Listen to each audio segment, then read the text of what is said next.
élection donc loolu bu nit jógee ne da nga koy tënk da nga koy noot war nañ la ñaax ci nga bàyyi ko donc nañu bàyyi li ñuy def li parce que baaxul ci réew mi baaxul ci ñoom te tamit ñun duñ ko bàyyee noonu jotaguma si waxtaan ak kilifa yi nga xam ne ñoom ñooy décider loolu luñ ciy def waaye gëm naa ni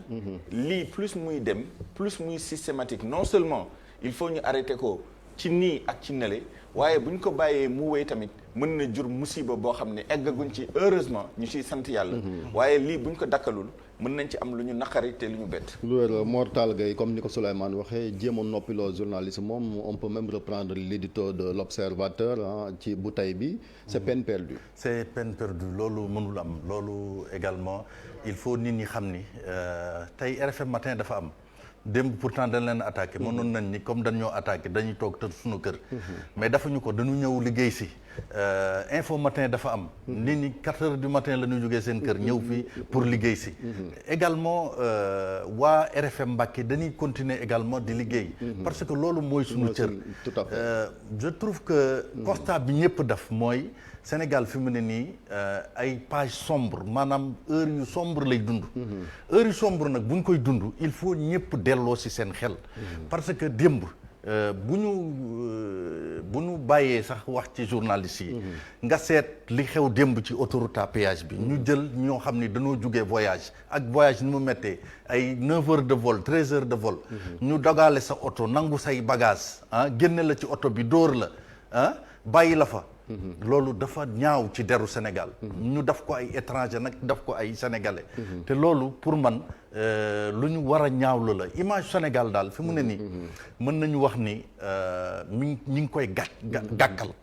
te vraiment warul woon gàkk nag quand même waaw Souleymane ñiy def lii qu'est-ce qu'il nous reproche parce que fii bu fekkante ne liggéey moom ak responsabilité je pense que mooy suñu credo fii dara en fait ci sama analyse xam nga parfois day am nga gis sax kenn ku lay ŋàññ loo xam ne yow sa bopp da ngay tu te demandes kii lan la may mais benn processus interne la boo xam ne plus ngay dem plus ngay gën a convaincre sa bopp ni kii nii la mel waaye loolu mën na ne ku mel noonu mën nga waxtaan ak moom mais dafa am loo xam ne c'est très important moom mooy le discours bi tey c'est-à-dire lii du loo xam ne démb la tàmbali nit ñoo xam ne dañ leen conditionné ci ay wax ci ay post ci réseaux sociaux yi ci ay nattangoo yoo xam ne dañ ko wax ay politique yoo xam ne dañ ko wax ak lu bees on découvre de plus en plus que xale yi ñuy gis nii ñu manifester di def naka su dul noonu di sànni ay xeer di dal ci ka aw ay nit di baare ay yoon ak yi ni mel bëri na ci ay élèves bëri na ci ay étudiants bëri ci ay ñoo xam ne ci ay daara nasaraan lañ nekk di jàng mais on se rend compte de plus en plus que ci foofu nga xam ne dañ leen fa war a sol xam-xam ci ay anam yoo xam ne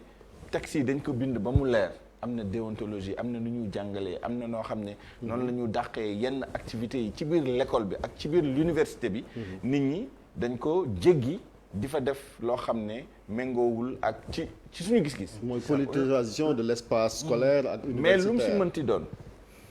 gis nga xale yi di dal ci média yi dañ leen gëmloo ni média yi lu leen metti ñoom ñoo leen ko teg lu xew fii média yi ñoo leen ko teg wala média diw wala média diw loolu nag ci ay kaddu la loolu ci ay ñaax la loolu ci ay xabtal la te loolu il faut mu dakk parce que man jaaxal na ma loolu ñi nga xam ne ñoom ñooy am stratégie boobu parce que am na yeneen contexte yeneen dëkk yoo xam ne gouvernement yi ñoo doon def loolu ay gouvernement dictateur ay dictateur ñoo ko doon def moom mooy nañu fay télé yi fay rajo yi fay internet tëj frontières yi muy aéroport di port et cetera moom mooy ñu tëj dëkk bi ba nga xam ne mën nañu gor rey faagaagal tëj duma torturer te kenn du yëg coow du jib tey nag jaaxal na ma lool ñi nga xam ne seen intérêt moom mooy ñu am une presse dynamique. am ay taskatu xibaar yu informé. même bu nekkee ni dañu informé ci li nga xam ne li ñuy def lii am na ñu jàpp ni safaan la. yow bu nekkee da nga dem di toj ay média tey ñu ne la kii la nga dem toj bu ëllëgee beneen média bi nga yaakaaroon ni yow la àndal sax. faf wax loo xam ne neexu la nga ne kii itam bokk na ci nga dem boo tëjee média yëpp li ngay def li sax kenn daf ko dul yëg. tout à fait. te bu boobaa. te fa lañ jëm. gis nga fu ñu jëm fi moom mooy les gens seront obligés d'agir gouvernement bi day obligé agir. état bi day obligé agir te bu ñu agir il faut ñu agir pour intégrité physique nit ñi seen biens yi ñu protéger ko investissement yi ñu protéger ko et puis suñu dëkk bi continuer di fonctionner lu ko mooy dinañ tëj internet tëj université tëj école yi dàq nit ñi ñu génn ci yoon yi dem dugg ci seen biir kër ba calme bi ñëwaat xale yi nañu indiwaat dal ñu delloosiwaat seen xel te bàyyi li ñuy def li amul benn njëriñ loo fi taal tey bu subaa yaa koy fay parce que am na ñoo xam ne waxuma média yi parce que xaw ma ci dara mais li ma doon wax sànq di ko junj si suba moom mooy am na ñoo xam ne dëkk yoo xam ne lu ñu jëflante ak Sénégal lu ñu signante ak Sénégal moom mooy suñuy ay investisseurs ñu ngi ñëw dugg seen dëkk seen investissement yow Sénégal da ngay signé ni yaa koy protéger lu ko mooy duñ ñëw 50 milliards yu ñu fi taal Sénégal moo koy fay tout à fait Sénégal bu ko assurance yi fayul Sénégal dina ko fay te loolu nit ñi war nañ ci bàyyi xel waaye loolu dafa laaj nga am seetlu am ràññee am culture nit ñi nag loolu xëj na amuñu ko ñii leen di def loolu li ñuy def nii loolu la ñu exploité si ñoom te loolu il faut mu dakk parce que conséquence su seen de pillage yooyu tôt ou tard nit ñi dinañ ko ñoom ñoo koy sentir ala kulli xaal dañuy dem immeuble Elimane Ndour tey suñu reporter Ibou Diouf xëyoon na fa ngir rek xool suñu naataango yi ni nekkee dañoo gën a nag taxaw comme ni ko Mortal waxee ngir rek informer ñi nga xamante ni ñoom ñooy seeni auditeur wante aussi lecteur journal bii di l'Observateur ñu seetaan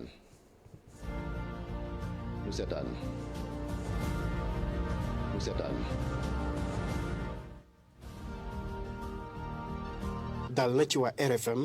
te jamono ji kenn xamagul ñi ko def. ñu ñëw yàqaat lépp mel ni ku delloo compteur à zéro taal oto yi fi gisoon yàq taax mi ci xam naa ni ñu leen gisee xadar bi ñu ci boole woon ku leen bàyyi woon ñu dugg ci biir gaañ ñi fi ne. parce que ci wàllu traitement de l'information groupe Futurs Médias en général notamment RFM kuy wax ne dañuy jeng wala dafa ñu nuy wax la wala dara da nga wax xëy na la neex wala nga wax waxu péete rek. bett na ma bettu ma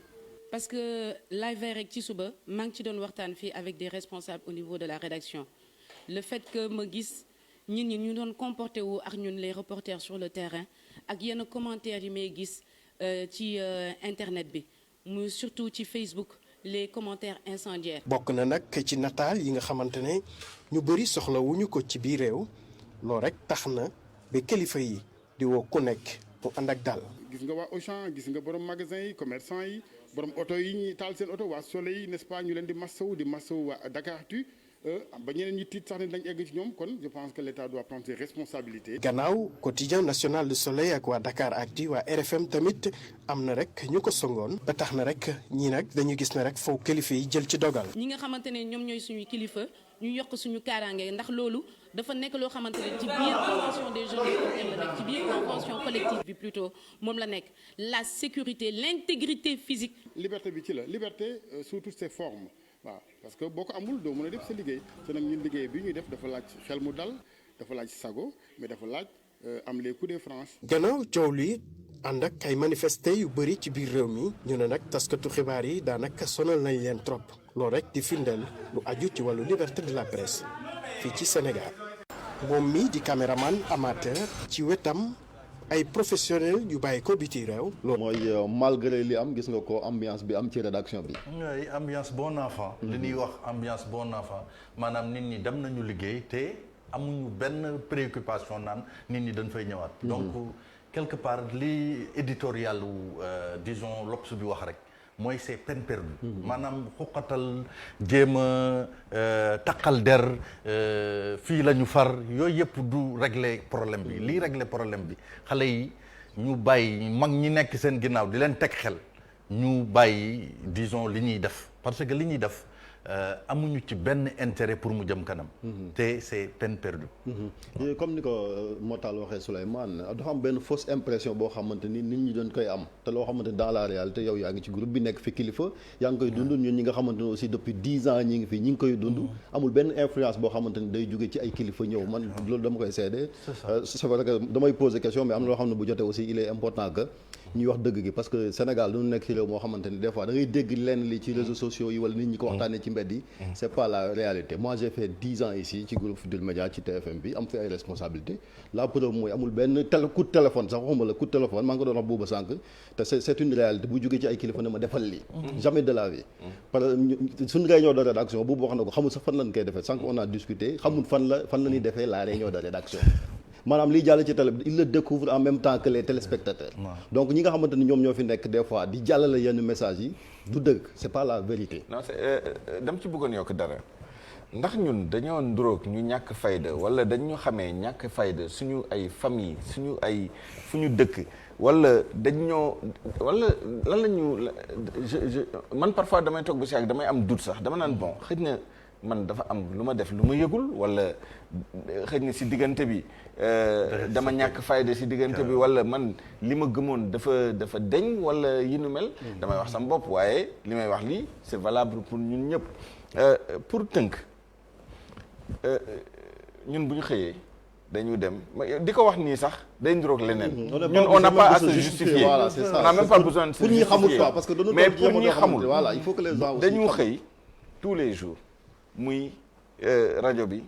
ak télé bi quotidien bi dañoo réunir ñaari yoon dañu réunir ci suba réunir ci ngoon te yow yaa ñu gën a xam parce que yow yaay l'homme de l'art fii ci groupe bi nii bu ñu demee lu ñu def ñi nga xam ne ñoom la ñu dénk responsabilité boobu bu ñu ñëwee toog ak seeni ay chef de desk lan moo xew ci dëkk bi lan la ñu war a traité tey ci information te ñun li ñuy def yëpp mooy nan la ñu fexee ba besoin parce que besoin la au sens psychologique du terme soxla xibaar day soxla donc ñun suñu préoccupation tous les jours bu ñu ñëwee ci réunion de rédaction moom mooy lan mooy soxla nit ñi ci fànnu xibaar lan moo xew ci dëkk bi lu mérité loo xam ne am na dayoo ak solo bu war a tax ñu jottali ko nit ñi ndaxte da leen di jëriñ en tant que citoyen da leen di jëriñ dans leur vie. ñu waxtaanee si Souleymane doguma la dañuy seetaanaat élément bi le temps que ñu bàyyi techniciens yi am réglé benn problème ñëwaat incha allah. baax na benn problème ñëwaat incha allah. baax na benn problème ñëwaat incha allah. baax na. tolluwaayu song bi nga xamante ne dal na ci waa RFM te jamono ji kenn xamagul ñi ko def. ñu ñëw yàqaat lépp mel ni ku delloo compteur à zéro taal oto yi fi gisoon yàq taax mi ci xam naa ni ñu leen gisee xadar bi ñu ci boole woon ku leen bàyyi woon ñu dugg ci biir gaañ ñi fi ne. parce que ci wàllu traitement de l'information groupe Futurs Médias en général notamment RFM kuy wax ne dañuy jeng wala dafa ñu ñuy wax la wala dara da nga wax xëy na la neex wala nga wax waxu péete rek. bett na ma bettu ma parce que live rek ci suba maa ngi ci doon waxtaan fii avec des responsables au niveau de la rédaction le fait que ma gis. ñun ñi ñu doon comporté wu ak ñun les reporters sur le terrain ak yenn commentaires yi may gis ci internet bi muy surtout ci Facebook les commentaires incendiaires. bokk na nag ci nataal yi nga xamante ne ñu bëri soxlawuñu ko ci biir réew loolu rek tax na ba kilifa yi di woo ku nekk mu ànd ak dal. gis nga waa Auchan gis nga borom magasin yi commerçant yi borom oto yi ñuy taal seen oto waa Soleil n'est-ce pas ñu leen di massawu waa Dakaractu ba ñeneen ñi tiit sax ne dañ egg ci ñoom kon je pense que l'État doit prendre ses responsabilités. gannaaw quotidien national du Soleil ak waa Dakaractu waa RFM tamit am na rek ñu ko songoon ba tax na rek ñii nag dañu gis ne rek foofu kilifa yi jël ci dogal. ñi nga xamante ne ñoom ñooy suñu kilifa ñu yokk suñu kaaraange ndax loolu dafa nekk loo xamante ne ci biir convention des jeunes européens la nekk ci biir convention collective bi plutôt moom la nekk la sécurité l'intégrité physique. liberté bi ci la liberté sous toutes ses formes. waaw parce que boo ko amul doo mën a def sa liggéey te nag ñun liggéey bi ñuy def dafa laaj xel mu dal dafa laaj sago mais dafa laaj am les coups de franche. gannaaw coow li ànd ak ay manifesté yu bëri ci biir réew mi ñu ne nag taskatu xibaar yi daanaka sonal nañ leen trop loolu rek di firndeel lu aju ci wàllu liberté de la presse fii ci Sénégal. moom mi di caméraman amateur ci wetam ay professionnels. Souleymane yaa ngi doon expliquer mi ngi doon expliquer Souleymane yaa ngi doon expliquer sànq fonctionnement li nga xamante ne moom mooy une rédaction pour nit ñi comprendre. waaw très rapidement bu ñu xëyee ba def suñu réunion. li ñu bëgg xam moom mooy lan moo xew. loo xam ne am na solo ak dayoo boo xam ne bu ñu ko joxee sous forme d'information dina répondre besoin information citoyens yi bu boobaa ñu waxtaan parce que en général lii xew moom mooy ëpp li ñu mën a dugal ci suñu journaux yi ci quotidien bi ci suñu édition yi ak yi ni mel télé bi parce que journal dañ ko formaté dañ naan la par exemple journal magazine bi c'est 1 heure de temps maximum war nga ci dugal si ay reportage war nga ci dugal si ay invité et cetera bu boobaa bu ñu xoolee lu xew li yëpp ñu hiérarchiser ñun nag loolu lañ jàng moom mooy xool information bi fu mu jógee ndax lu wër la lu dëggu la lu pertinent la ñu utiliser ñun lu ñu jàng moom mooy ay instruments ay techniques ay outils yu ñu utiliser pour certifier information bi bu boobaa ñu waxtaan yàlla na lañ koy hiérarchiser lan la ñu garder lan la ñu bàyyi mais loolu c'est extrêmement important et c'est collégial gis nga bu ñu def réunion de rédaction xëj na comme dans toute organisation dafa am kenn koo xam ne bu ñu waxtaanee ba pare mooy décider parce que mën nañu waxtaan bañ a déggoo ci dara bu boobaa ki nga xam ne mooy kilifa bi moom mooy décider ni kii moo wax dëgg wala kii laa yaakaar ni lu mu wax li moo gën a logique bu boobaa ñu def suñu information woo ñi ñu war a woo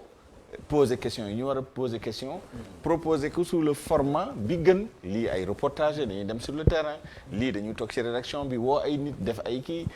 quotidien bi dafa am ñoo xam ne dañuy toog di woote jël information bind am na ñoo xam ne dañuy dem reportage am na ñoo xam ne dañ leen dénk ñu xeltu bind ay papier de genre ñii ay billets la ñuy def ñii ay édito la ñuy def ñii ay analyse ñii ay commentaires et cetera et cetera bu ñu ko defee ba mu set wecc bu boobaa ñu joxe ko ñun noonu la ñu liggéeyee fii te nag du fii kese Sénégal niveau journalisme bu ñu atteindre bi wax dëgg yàlla amul luñ ciy rus du ñàkk nag foo dem di nga gis ñu def li war ak ñi def safaan bi fi ñuy defee li war sax am na ñu nekk ci biir ñoo xam ne dinañu matadi seen formation manqué wala ñoom seen bopp ñu am yeneen intention waaye fexe nañ ba lu tax ñu naan réunion de rédaction mooy recherche collégialité foo indi collégialité nag indi fa consensus léegi nag ku dem ba yaakaar ni wax dëgg yàlla mën nga dugg ci benn organisation foo xam ne consensus la ñu retenir les sujets nga naan yuuru ñëpp wala nga jël poosu ñëpp sol fa loo xam ne tous les jours ñu def yow li nga bëgg te nit ñi am nañ carrière am nañ lu ñu bëgg ce sont des citoyens ambitieux qui sont allés à bonne école des gens qui sont très bien éduqués qui ont une expérience qui ont une réputation à défendre am yeneen ambition parfois parce que ku nekk bëgg nga booy dellu sa kër nga siggi xool sa njaboot tout à fait xool sa ay dëkkandoo xool koo mënti dajal nga respecté leen ñu respecté la léegi nag yow bu nekkee sa xel bu gàtt da nga yaakaar ni dafa am ay bàyyima yu nekk ci benn organisation boo xam ne dañ naan daan jaaral ni ñu jaar fa dugal fii ñu dugg fa saagal kii wala et cetera wala yaa imposé nit ñi leen war a def yow yaa matadi yow yaa doyadi parce que da ngay jiiñ nit ñi loo xam ne yow bu doon yow la xëj na nga mën koo def loo parce que nit nag sud-africains yi ñoo koy wax gis nga boo jëlee sa baaraam bi jubale ko si nit di ko jiiñ bul fàtte baaraam bi nga xam ne mu ngi lay jiiñ yow sa bopp te parfois nag yéene bi nga amal sa bopp ngay projeté si nit ñi wala yow li nga yaakaar ni yow mën nga ko wala antan nga ko wala sañ nga ko ngay sañloo nit ñi waaye boo nawloo woon sa bopp di nga nawloo ñeneen ñi ba doo leen jiiñ loo xam ne bu doon yow la doo ko def waaye nag boo yaakaaree ni yow yaa gën juddu wala yow yaa gën éducation wala yow yaa ëpp conscience wala yow yaa gën a patriote que ñi nga xam ne ñoom nga ko seqal mu ngay toog sa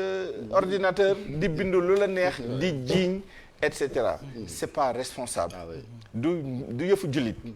muy diine musulman muy diine catholique du maandute du yar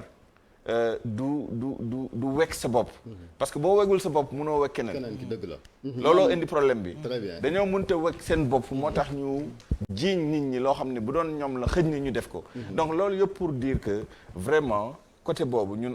amuñu benn problème de conscience lu ci des li moom mooy lu ëpp tuuru parce que ñu nag duñu toog di seetaan tey ñu ne la attaqué nañu l'observateur ak RFM suba ñu ne la attaqué nañu RFM Mbacké gannaaw suba kan la ñu attaqué kan la ñu bàyyi kan la ñu bàyyi dinañ dugg ci kër yi rey nit ñi ñu leen di seetaan te loolu wax dëgg yàlla kenn mënu ko nangu. c'est inacceptable ñu am mbégte dalal fii aussi président Mine maa koy woowee président moom li ñuy wax xam na ko baax parce que moom mooy directeur de publication IGFM mais l'observateur bi bokk ci immeuble Elimane Ndour bi ñu attaqué nekkoon nga également rédacteur en chef bi muy situation boo xamante ni comme ni ñu ko waxee c'est condamnable ay doomu aadama jóg di song barab boo xamante dañ fay tasee xibaar ngir yeexeel yi. jërëjëf Chérif maa ngi am mbégte encore une fois teew fii di rafetlu ànd bi ma ànd ak Souleymane di nuyu Daouda ak Mortala Gaye nga xamante ne ñun ñoo nekk woon l'observateur effectivement j'ai pris le train en marche mais Souleymane nu mu ko waxee moom moo am je pense que bu fekkee ne dañu bëgg a wax démocratie rek ci liggéeyu journalisme da ngay dem ci rédaction yi expérience bi nga xamante ne maa ngi koy joxe l'observateur nga xam moo fa am ba tey ji Mortale du ma démentir démocratie moo fi am ci lu nga xamante ne noonu la ñuy defee information bu ñu xëyee am nañ lu ñuy woowee réunion de rédaction directeur de publication ba ci stagiaire bi ñoo bokk yem ku ci nekk da ngay ñëw proposer ce sujet ñu toog ñu waxtaan suñu biir trouver li nga xamante ne mooy consensus ñëw ne lii la ñuy def après rédacteur en chef bi ak chef de desk yi ku ci nekk daal di orienter ñi nga xam ñooy reporter pour que ñu dem ci terrain bi collecter seeni information vérifier ko avant ñu koy diffuser bu ñu demee ba ngoon nga xamante ne war nañ tam ba war a boucler journal bi dinañ def beneen réunion bu ñu tudd réunion de coordination booba nag réunion coordination boobu ñi nga xamante ne ñoom ñooy chef de desk yi ñoom ñoo fay nekk rédacteur en chef bi ak directeur de publication bi chef de desk bu ci nekk yow yaay ñëw nga jël sa benn liste ñëw ne man de am naa papier sàngam bu nga xamante mën na dem une ñu jox la nga lister ko ba pare défendre ko wax li nga xamante moom moo nekk ci papier bi après ñu def vote papier bi nga xamante ne moom moo ëppi vote mooy dem une principale ba ca topp moom mooy dem beneen une parce que bu ñu nee 6 une lañ benn une principale ak yeneen 5 fenêtres papier bi nekk deuxième mooy nekk ci kaw nangam ak nangam noonu la l'observateur di liggéeyee te noonu la mës a fonctionner te moom lay fonctionner ba tey donc tey jii bu fekkee ne am na ñenn yu nga xamante ne yaa ngi jóg ngay ŋàññi nit ñi ak affaire genre yëpp man dama am habitude di wax ni gis nga nit boo ko xamul da nga koy woowee Sénégal nag dafa métti liggéey ci domaine yëpp la nag dafa métti liggéey parce que day dem ñenn ñu nga xamante ne yow sa xalaat rek ni nga gisee noonu ngay bëgg ñëpp gisee noonu li nga yaakaar ne moom mooy dëgg loolu ngay bëgg ñëpp ne loolu moom mooy dëgg alors que nit ku ci nekk comme ni ñu ko waxee ñun ñëpp ay sénégalais lañ am nu nga xamante noonu la ñu yaree am nu nga xamante noonu la ñu bindee am li nga xamante ne xam li nga xamante ne suñu métier également ci loolu la tegu mu nekk responsabilité encore une fois journalisme c'est d'abord la responsabilité avant sax ñuy wax affaire professionnalisme responsabilité la mooy mbir boo ñëwee nga xamante ne yaa ngi ci benn affaire bu nga xamante yaa ngi ci war a liggéey da nga war a jël sa aqulaay taxalaa nga jël ko teg ko ci kanam mais tey lan li ñuy ŋàññee yëpp qu'est-ce qui se passe lan la ñuy ŋàññee dañuy ŋàññee parce que dañuy wax ni ñun groupe Futurs Médias lañ dañu nekk inféodé au pouvoir pourquoi parce que ki nga xamante ne moom mooy sunu président directeur général dafa nekk ministre conseil auprès du président Macky Sall loolu la ñuy ŋàññi mooy principal grief bu nga xamante ne ñu ngi koy teg sunu kaw may wax nag lenn il faut également que terrorisme intellectuel bi nga xamante ni ñu ngi koy def ñu teg ko ci suuf ñu bàyyi ko parce que tey lan moo am ku nekk am nga sañ-sañu ñëw ne man fii laa féete wala fa la nga féete moom en tant que individu am na sañ-sañu ni man damay créer sama benn nu mu tuddati mouvement bu ma tuddee fekkee ma ci boole c'est son droit le plus absolu sama groupe boobu sama fekkee ma ci boole damay ñëw ma soutenir Macky Sall comme suba mënoon na ne damay ñëw ma soutenir Ousmane Sonko c'est son droit le plus absolu mais est-ce que dafa imposer ñi nga xamante ñoom ñooy liggéey Futurs Médias ñu nekk ay militants bu fekkee ma ci boole imposé wu leen ko. léegi nag ki nga xamante ne imposé wu la pour que nga ñëw ci mouvement politique du kooku également moo lay imposé. dans le traitement de l'information gisoo élément fekkee ma ci boole. bu jàll ci journal. su la da ngay def midi. non c'est n'importe quoi. mu ngi noonu ki nga xamante ne imposé wu la nga milité dañuy liggéey ci groupe am. mais imposé wuñu pour que ñu milité ci mouvement politique am mais kooku nan la ñuy imposé si suñu liggéey bu nga xamante ne ñun ay professionnels la mu recruter ay professionnels il a recruté des professionnels. chaque fois bu mu ko daan kàddoom fu mu mës a jub lan lay wax man dama créer benn groupe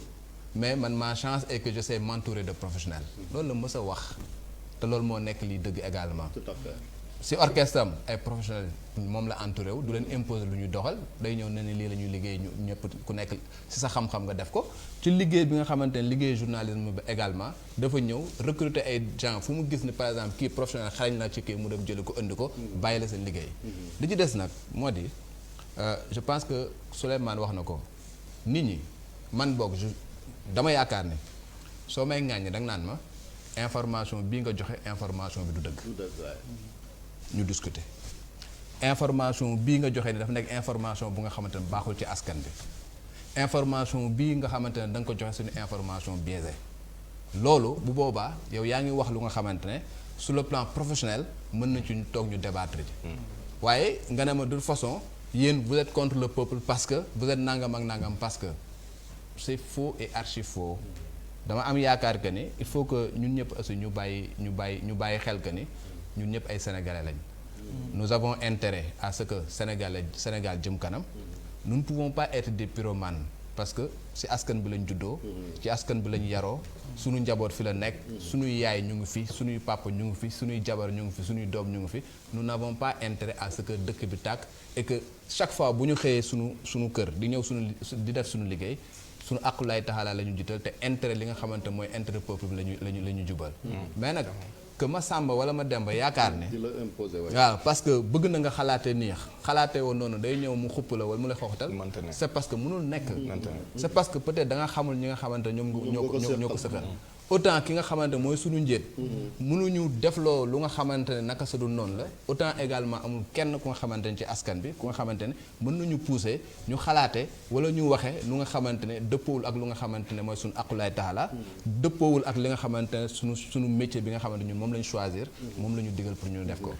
li ci Daouda Mine ak Souleymane wax dafa doy sëkk gis nga buñ koy mujj di expliquer sax day mujj nekk ay justification mais li am solo mooy man dëkk bi dama gis ni manichéisme moo fi commencé am maanaam da ngay far fii ñu ni yow da ngaa baax nga far fële ñu ni yow da ngaa bon maanaam kenn Sénégal ñaar la nar a doon soit ñii dañoo ànd ak ñii ay gor lañu soit ñii ànduñoo ak ñii voilà safaan bi la. ce qui est dangereux dans un pays. est-ce que loolu également un pays mën na fonctionner noonu. yaakaaruma non c'est pas possible. c'est pas possible il faut que nit ñi delloo ci seen xel. non mais Mortal ma yokkal la ci dara. gis nga Daouda bu ñuy wax léegi dañoo wax ñaari mbir mais fii mënuñu ñu imposer et cetera c'est vrai c'est vrai. ça ne veut pas dire que kii moom kër gi bu ko neexoon mu ne man nii laa bëggee bu boobaa ku bëgg toog ku ko mënul génn dem moom yëfam yàlla tudd na deful loolu mais c'est juste pour relativiser parce que damay bañ ñu yaakaar ni ñun am nañu doole forcé koo xam ne moo investir créer entreprise am dafa am ay textes yu bind yu clair yu ne yow journaliste bi bu nekkee dañ la recruter ci benn ay conditions bu nekkee da nga ñëw di liggéey ci benn entreprise de presse ñu ne la entreprise bi lii la gëm ñun suñu contenu day méngoo ak diine l'islam duñ fi wax lu safaanoo ak diine l'islam nga postuler ñu recruter la bu ëllëgee ñu ne la léegi de dañoo bëgg léegi ñu def fii ay yoo xam ne day waroo ak loolu loi ñun moo ñu may suñu code de la presse moo ñu may nga ne man bi may ñëw fii lii moom fi indi woon lii lañ déggoo woon gannaaw léegi yéen da ngeen a changé te li ngeen changé li waroon na lool ak li taxoon ma ñëw fii damay sama clause de conscience lay brandir clause de conscience lu muy tekki moom mooy mën nga dem te bu boobaa loi bi day jàpp ne dañ la dàq. fay la ay droit comme bu ñu la dàqee. donc ki nga xam ne moom journal mais gis nañ ko fi. ñu yoroon seen ay journaux wala seen entreprise de presse. di ko doxalee ci ay anam ñëpp naan wiiw ñu toog ba si yàgg ne ñun doxaleetuñu noonu. ñii bëggoon a toog nañ continuer nañu ak loolu. te pourtant ñu ngi def travail professionnel. c'est juste que ligne bi moo changé. mais ñi fa nekk man dama leen nawloo parce que ñuy continuer di def un travail exceptionnellement professionnel. ñi ko mënuloon. ñooñu dem nañu. xaw ma ndax fay nañ leen en conséquence ou pas mais dem nañu parce que dañoo waroo. donc loolu c'est pas interdit beneen bi mooy lan nit day juum. loolu tamit beneen clause la boo xam ne. dañ koy def xanaa kay. mën nga nangul nit ni liggéey bi muy def bi médecin day juum. enseignant day juum. imam day juum buy julli. ñu gàgganti ko. waaye l'islam dafa am nu mu tëralee pour ñu kii ko. da ngay nekk sa liggéey. juum boo juumee. li ñu la imposé li ñu texte yi imposé moom mooy nga nangu ne juum nga honnêtement. bañ a naxante ak nit ñi naan non nii la woon ak non donc ñaar yooyu il faut ñu préciser ko clause de conscience dafa am. juumte dafa am waaye bu ci mënti nekk boo ko mënee nga toog boo ko mëntul nga dem mais xupp bu ñuy def bi. ak menacer nit ñi ak di dal ci médias yi ça c'est pas acceptable et duñ ko nangu de toute façon. incha ñi ngi ci ligne bi ak Seydi Gassama moom mooy le directeur exécutif d'Amnesty International ku ne Amnesty nag xam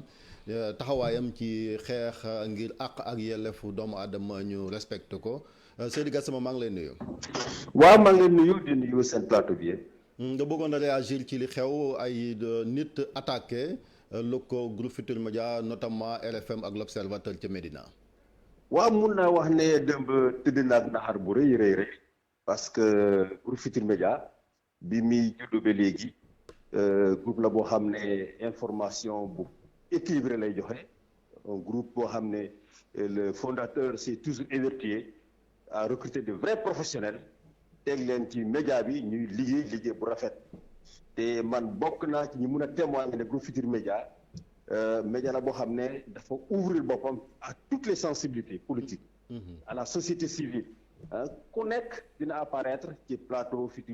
support Futurs Médias yi. man mii kenn daxuma critiquer état du Sénégal. mais mu du ma toog ñaari fan yoo xam ne RFM wala TFM wala boog l'Observateur woowuñu ma jox ma wax ci loo xam ne askan wi lay défendre. ndax mas ngaa wax ñu censuré la. loolu musul am. mun naa wax ne sax man du ma xaar RFM woo ma wala TFM woo ma man may jël sama téléphone woote nee leen yëg naa dara ci loo xam ne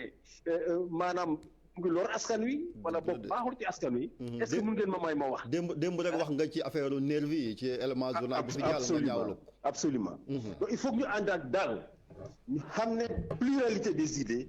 dafa bokk ci li taxawal démocratie ñëpp mënuñ ñëw rek. taxaw wax li la neex il faut que mu am ñoo dinañu wax li la neex am ñoo xam ne wax lu la neex loolu mooy démocratie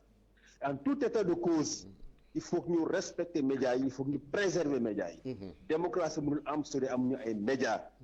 te médias privés médias indépendants yu mel ni TFM.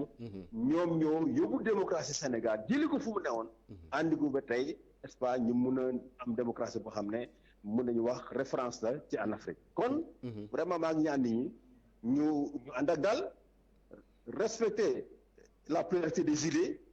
accepter le débat d'idées te ñu bàyyi violence fajul dara violence day yàq rek te réew mi ñoo ko bokk moo tax la tu as une question Seydi Gassama ñu ngi lay nuyu xanaa depuis démb li xew ci RFM te yéen ngeen jiite disons kuréel boo xam ne day défendre droit de l'homme yéexaay bi ngeen def pour réagir par rapport ak li xew démb ci guddi ba léegi man loolu laa mënul comprendre lan moo koy expliquer. waaw soo gisee communiqué bi nga xam ne def nañu ko démb te mu génn à minuit. c'est vraiment au dernier moment la ñu ajouté événement yi parce que bi muy xewee guddi la woon. fekk na ñun ñëpp ñu wàcc. te suñu wàccee il n'est pas dit que lépp lu xew dañ ko daal di yéeg man bi ñu ma alerté ay collègues yi nga xam ne ñoom ñu liggéey suñu bureau restaurant ñoo ma alerté ci heure boobu ma leen nag communiqué bi nga xam ne ñu ngi koy pare. il faut que ñu dugal ci loolu en attendant que demain qu'on ait plus d'éléments d'appréciation ñu mun a réagir de façon vraiment précise par rapport à ces événements-là kon maa ngi condamné événements yi di koy ñaawlu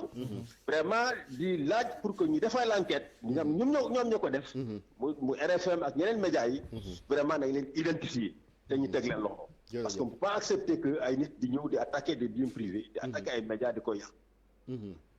ñu am mbégte kon doon ànd ak Seydi Gassama moom mooy le directeur exécutif d'Amnesty Sénégal mu wax ko kon mu sàkk ñu ubbi enquête rek ci li nga xamante ni am na di cong gi ñu songu ay barabu groupe Futurs Médias ca RFM fii ci Ndakaaru ak ca Mbàkke maam bi dam xam naa boo ñu mënee jotalit suñu naataango yooyu ñu ngi leen di xalaat bu baax Mouhamed Jo Diop ñoom Marème Diop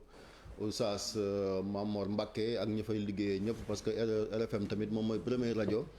foofu nga xamante ni moom mooy ca diwaanu Touba ban ko fa sampee ba léegi gis nañ taxawaay bi nga xamante ni ñoo ngi ko fay def ca Mbàkke kon waa Bawol yëpp di ko safoo mun naan débat politique bi tamit boo doon xool équilibre bi nga xamante ni moom la ñu ànd ak Mor yow yaa ngi koy wax sànq nekk fi kilifa di gis liggéey bi nga xamante ne ñi ngi koy def même acteur politique yi amul kenn ku ne dañ bu ñuy def débat sax on fait tout pour mu équilibre même Ousmane Sonko mi ngay gis nii waa Pastef dañ leen di invité fii ñu ñëw di débat moom mi tamit plusieurs fois on a sollicité même mu intervenir fii ñëw na fi sax quartier général di une émission phare boo xamante ni weeru koor boobu amagul tur wi mu am donc pour dire que liggéey bi nga xamante ni mooy souci d'équilibre dañ koy bàyyi xel bu baax. te xam nga Chérif équilibre mënul am fenn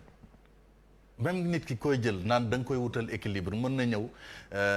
dafa nii da nga ko doon piéger bu ñu duggee foofu duñ ci génn. xam nga li am waaw non day équilibré c'est que dañuy invité maanaam waa Pastef invité disons ku bokk ci nguur gi. noonu la ñuy def mais pour man équilibre même ci en matière de journalisme loolu amul.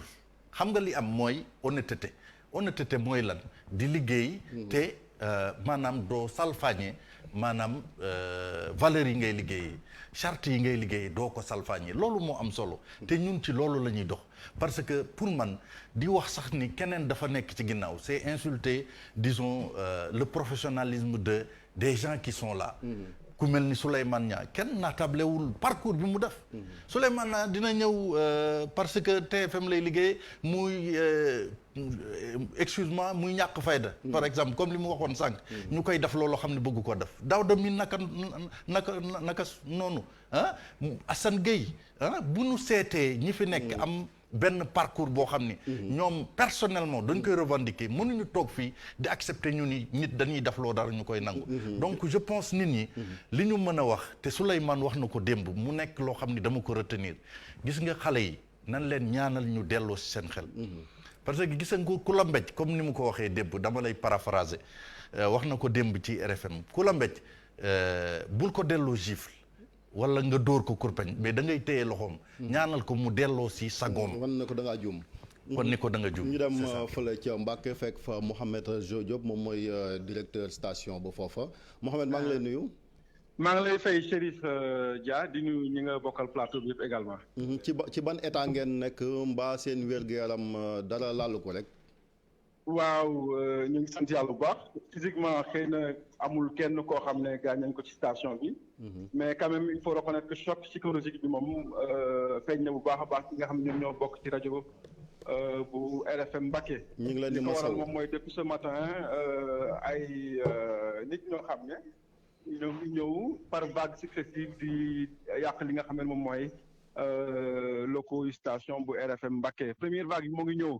ay booru 10h30 jàpp 11h def nañ fi lu toll 30 minutes yoo xam ne di tojate heureusement amoon na dispositif de sécurité boo xam ne depuis quelques jours parce que jotoon nañu ay menaces yoo xam ne ñoo ngi ko doon am suñu téléphone ak ñoo xam ne ñu ngi ñoo informé ñu jëloon benn dispositif de sécurité boo xam ne taxoon na ñu tëj la porte principale de la station ñoom nag bi ñu ñëwee gis ne mënuñoo accéder ci biir lañ toll pendant une bonne trentaine di sànni ay xeer ci li nga xam ne moom mooy vitrerie bu station bi ba yàqati nañ bu baax a baax li nga xam ne moom mooy une bonne partie du matériel ak studio de diffusion bi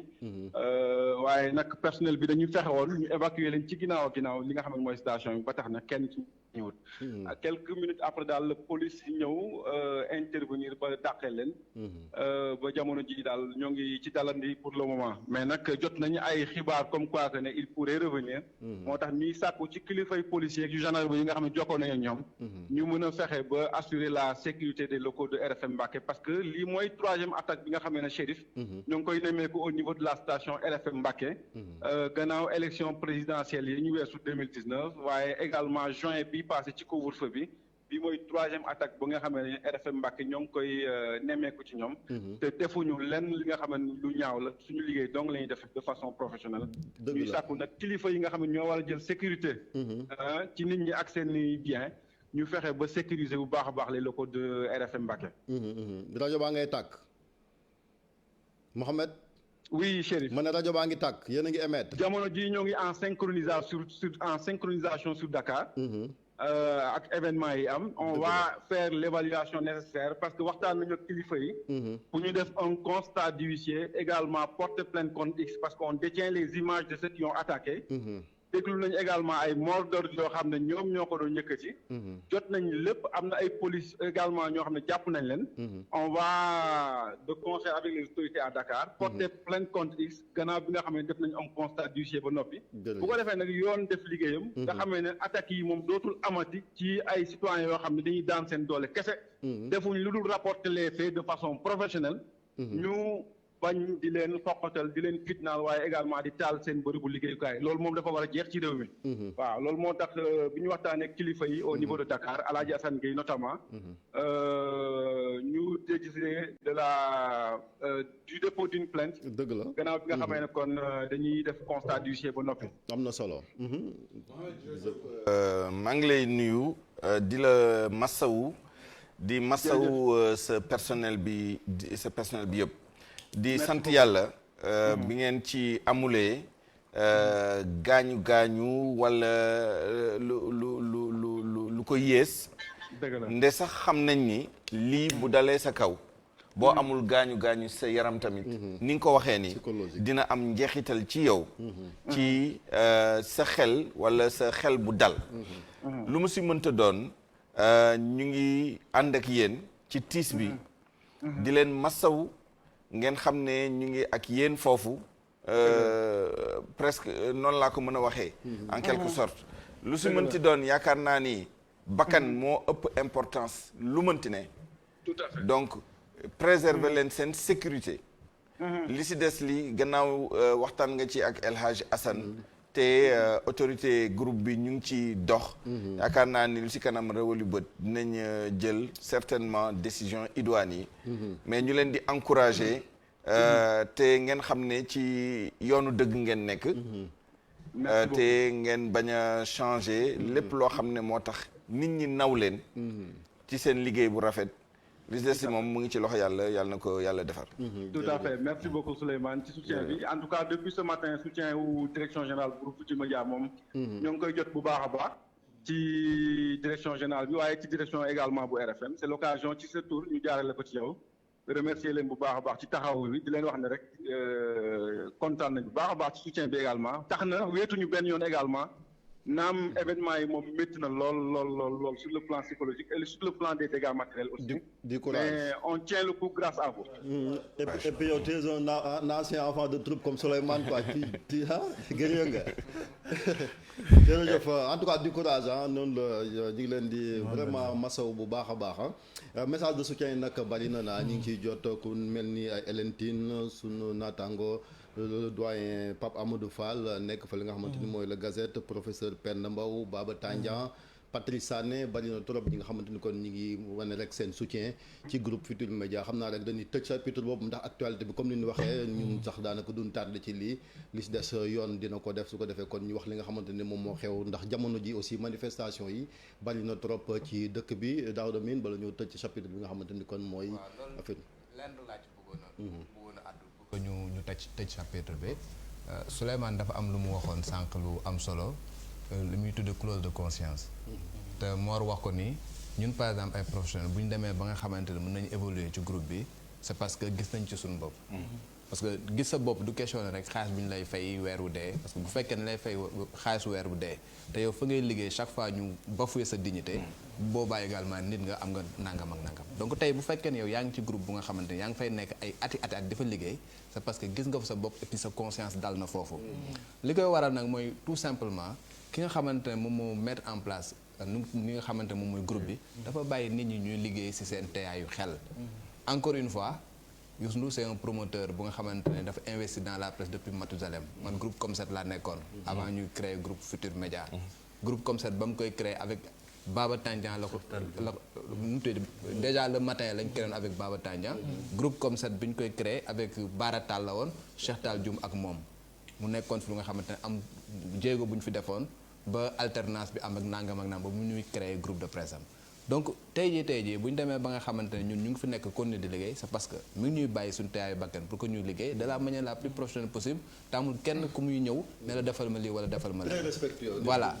justement amul kenn ku muy ñëw naan la defal lii wala defal la li ma terminer par benn anecdote bu nga xamante ne dama koy wax pour nit ñi mun comprendre moi j'ai été à l'Observateur, j'étais rédacteur en chef pour wax la ne ñun en aucun cas jëluñu di naan ma Samba dañ lay jox parole wala ma Demba duñ la jox parole quand on parle de Ousmane Sonko je pense que groupe Futurs Médias ci ñi nga xamante ne ñoom ñoo njëkk koo jox parole en tant que leader politique ñun ci lañ bokk yàlla na ko yàlla yërëm Ibrahima Diakhabi bi ma nekkee rédacteur en chef boobu Ousmane Sonko nit ñi xamaguñ ko comme ni ñu ko xamee il était moo doon diriger syndicat bi nga xamante ne moom moo nekkoon des inspecteurs des domaines mu commencé yëngu ci politique kooku moo ko doon commencé di ko jàppale je me rappelle très bien Ibrahima Diakhabi daan ñëw sama bureau ñoo ne ma man dey Ousmane Sonko dafa am benn conférence de presse bu mu bëgg a organiser mais dama bëgg nga libérer am parce que dama ko bëgg a coordonner xam nga activité bi ak consort mu ne ko y a pas de souci comme sant na la ko mun nga dem mu ne ma waa est-ce que bu ma demee mun naa ci bind également mu ne ko y a aucun souci bu ñëwee dafay bind ñu génn ko donc les premiers articles yi nga xamante ne muy concerne Ousmane Sonko l'Observateur moo ko njëkk a commencé première intervention yu mu njëkk a def RFM la ko defee yeneen première intervention yu mu njëkk a def TFM fii la ko defee donc ñun amuñu benn intérêt ñëw ne bon dañuy ñëw jox ki parole wala jël ko parole wala jox ki parole dañu yaakaar ne ndey ji seex la ñu war a tëddee képp ku nga xamante ne am nga lu nga xam war nga koo wax lu nga xam war ñu jëm ci askan bi insha allahu rabbi dinañ la jox parole pour que nga def ko donc on ne peut pas comprendre nag tey que le fait que nit ñi bëgg ñu diaboliser comme étant des gens yu nga xamante ne nous sommes pas des professionnels nous sommes pas des gens yu nga xamante ne bëgguñu suñu réew que li ñu intéressé mooy réew mi tàkk que li ñu intéressé mooy par exemple dem ñu jox ñu ñaar dërëm ñett ñu dugal suñu poche pour nos intérêts personnels c'est parce que franchement à la limite boo defee loolu yow tu manques de respect même aux gens yi nga xamante ne ñoom ngay waxal parce que da ngay dem ba benn instant da nga naan ñi amuñu benn dignité te nous estimons que ñi nga xamante ne ñu ngi wax wala ñi nga xamante ñu ngi ñuy ŋaañ man de personnellement et je pense que c'est le cas de ñëpp ñu nga xam ne ñu ngi fekk jàpp naa ne ëpp ñu dignité parce que dignité amul foo xamante da nga koy mesurer mën naa jàpp ni am naa dignité keneen mën na jàpp ni am na dignité mais mënuma accepter nit taxaw jàkkaarloo ñëw ne man maa ëpp dignité parce que nangam ak nangam donc dama wax ne pour clore ce chapitre là il faut que nit ñi comprendre que ne ñun ay liggéeykat lañ li ñu ñor mooy suñu réew li nga xamante ne moom la suñu liggéey laaj en tant que professionnel dinañ ko def à la kuli alin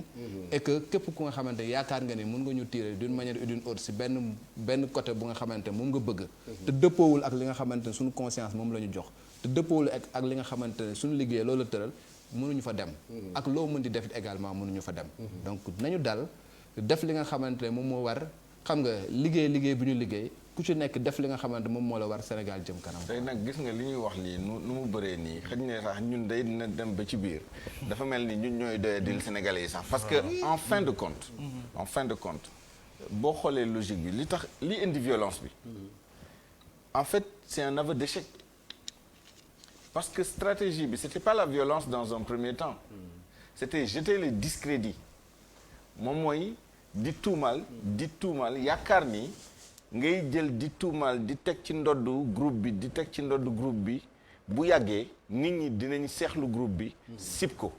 waaye plus ñu dem plus groupe bi di gën a sax ci xolu nit ñi xam nga nag yaakaar naa day dem ba niroog ñëg moom mooy ni jéem nañ lu ne parce que nag stratégie yi du loolu sax kese parce que toog nañ benn moment ñu ne nañ discrédité nga gis ci réseaux sociaux yi ci wax yi da ngeen di nii moo tax ma doon indi waxu juum bi sànq waxu juum bi lu tax ma indi ko moom mooy boo toogee naan sax man musuma juum yow sa bopp yaa ngi nax sa bopp waaw on n'est pas parfait mais looloo njëkkoon nekk di jël ci ay juum yu ndaw wala yenn lacune wala yenn insuffisance yu mën a am ci liggéey nga jël ko def ko règle générale ñii gis nga li ñu def nii ça veut dire que biñ ko jéemee nit ñi bu ñu xoolee globalement xam ne mën na am ay insuffisance mais ñii globalement ils font leur travail professionnellement honnêtement ñu toog ba si yàgg ñu ne nañu boycotté bu leen fàtte aspect boobu ci stratégie bi toog nañ ba si yàgg ne xëj na ñun diw wala ñun diw buñ ñu déggul ci seen rajo wala buñ ñu gisul seen journal wala buñ ñu gisul ci seen télé ñoom ñooy perte parce que ñun ku ñu gisul rek wala fu ñu demul rek ñooñu dañu daanu loolu buñ ko jéemee ba ci biir doxul ñu jéem a ne kon léegi nañu dem foofu bàyyi tamit ŋàññ bu ñu leen doon ŋàññ bi waaye gannaaw loolu yëpp doxul nañ dal seen kaw loolu la xew démb c'est un aveu d'échec et ce sera un troisième échec ci stratégie boobu parce que violence c'est pas une stratégie viable du ci lii du ci leneen waaw du mës a gagné waaw et puis yaa am na ay acteurs yoo xamante ne aussi da nga leen di dégg ñuy tenir des propos irresponsables moi je le cite Y'en a marre Kilifeu dégg naa ko loo xam mu wax loo xamante ni esprit Y'en a marre bi ñuy wax nga dégg nit koo xamante ni mi ngi ci média tu incites les gens à attaquer c'est irresponsable moo loolu non maanaam excès de zèle en tout loolu dañ koy ŋàññi fu mu mën a jógee c'est que propos yooyu d'ailleurs waa télé bi d'ailleurs boo nekkee ci télé di wax ña fa nekk ñoo la war a recadrer du ñun ñi ñoom ñoo ko waroon recadrer ni ko dellul ci sa propos yi malheureusement ci li ñu seetlu dañuy gis ni yenn télé yi dañu xëpp ci affaire bi maanaam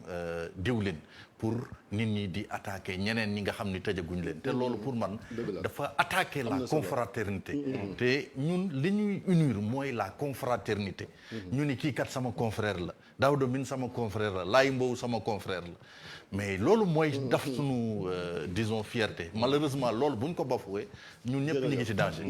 jërëjëf kon ñu doon rek mbokk yi doon waxtaane li nga xamante ni kon moom moo xewoon ci sunu naataango yu rajo Futurs Médias ak l'Observateur di attaque yi leen attaque ba léegi rek nit ñaa ngi wéyal di joxe seen message jàpp ndel groupe bi bokk na ci nag Moustapha Diakhaté tamit nekkoon fi député ci assemblée nationale ak yeneen kilifa yoo xamante ni kon ñi ngi yónnee message u mastawu dañuy wax nag ci li nga xamante ni mooy actualité bi jamono ji ci àjjuma ji tàng na tey ji sax opposition beeg société civile bi woote woon nañ manifestation ci place de l'Obélisque ñi ngi wax ni am na ay manifestation yu am laataa ñu ñëw ci dossier Ousmane Sonko bi di fàttali ni delluwaat na fa li nga xamante ni kon mooy ci section de recherche ndax am na beneen tuuma bu doyen des juges teg ci kawam muy appel à l'insurrection di woote fitna te loolu jàpp na ni kon bala ñu ko toppee faaw assemblée nationale daal di lever waat immunité parlementaire am xam naa Daouda Mine mi nga xamante ni kon mooy spécialiste ci wàllu droit dinañu gën a gindi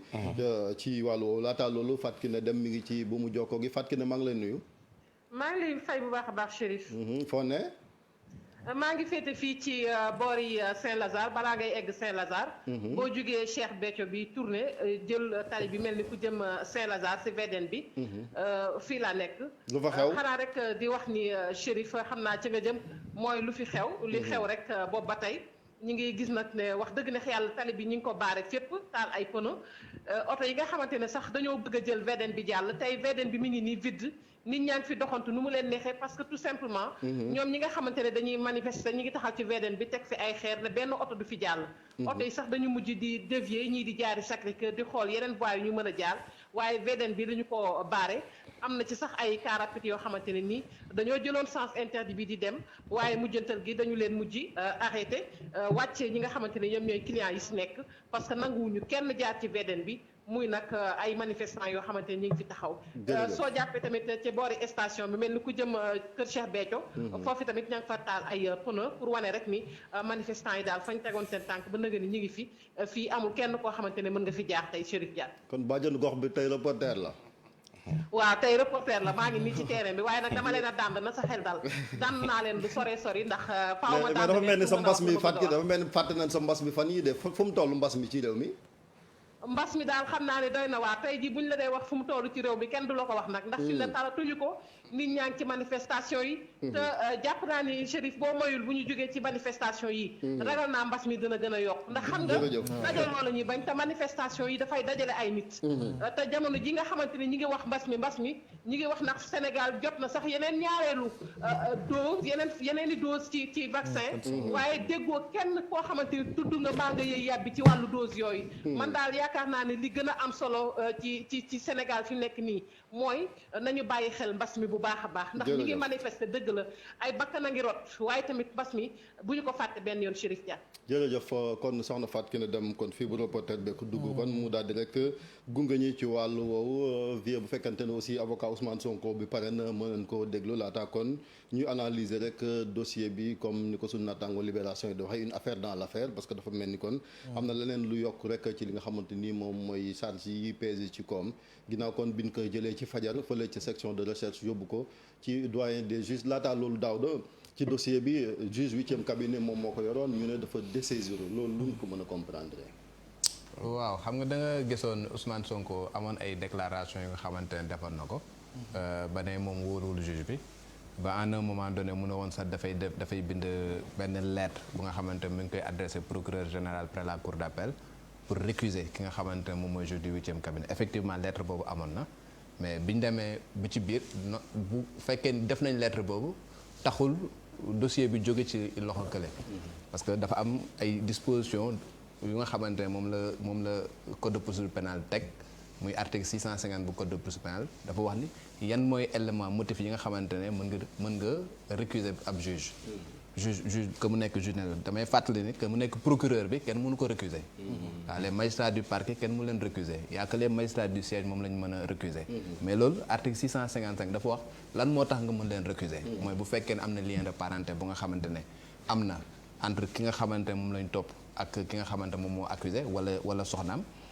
wala mu nekk ku nga xamante ne dafa am ay actes yu nga xamante ne posé na ko ba nga xamante ne yaakaar nga ni kii mënul tëddee jaaxaanaay pour juger affaire bi de manière impartiale yooyu noonu nag bu ñu ko déposé dafa am procédure bu nga xamante ne procédure ba yeggul donc tey jii boo déggee ñu jël nañ dossier bi c'est parce que juge bi ci boppam moom moo dem ba ci biir ñoo ne moom day bàyyi dossier bi par convenance personnelle donc kenn dessaisiru ko moom si boppam moom moo ne comme affaire bi bëri na coow ak affaire genre bon man bàyyi naa dossier ba léegi bu ko defee ñu jël dossier bi dem jox ko keneen ki ñu ko joxaat nag moom mooy doyen des juges ba nga xamante ne moom moo yoroon beneen dossier bi nga xamante moom la ñuy waxoon participation à na laa koy wax sax à une manifestation mooy voilà non autorisé trouble à l'ordre public tey jii su fekkee ne dañuy wax rek en ce qui concerne Ousmane Sonko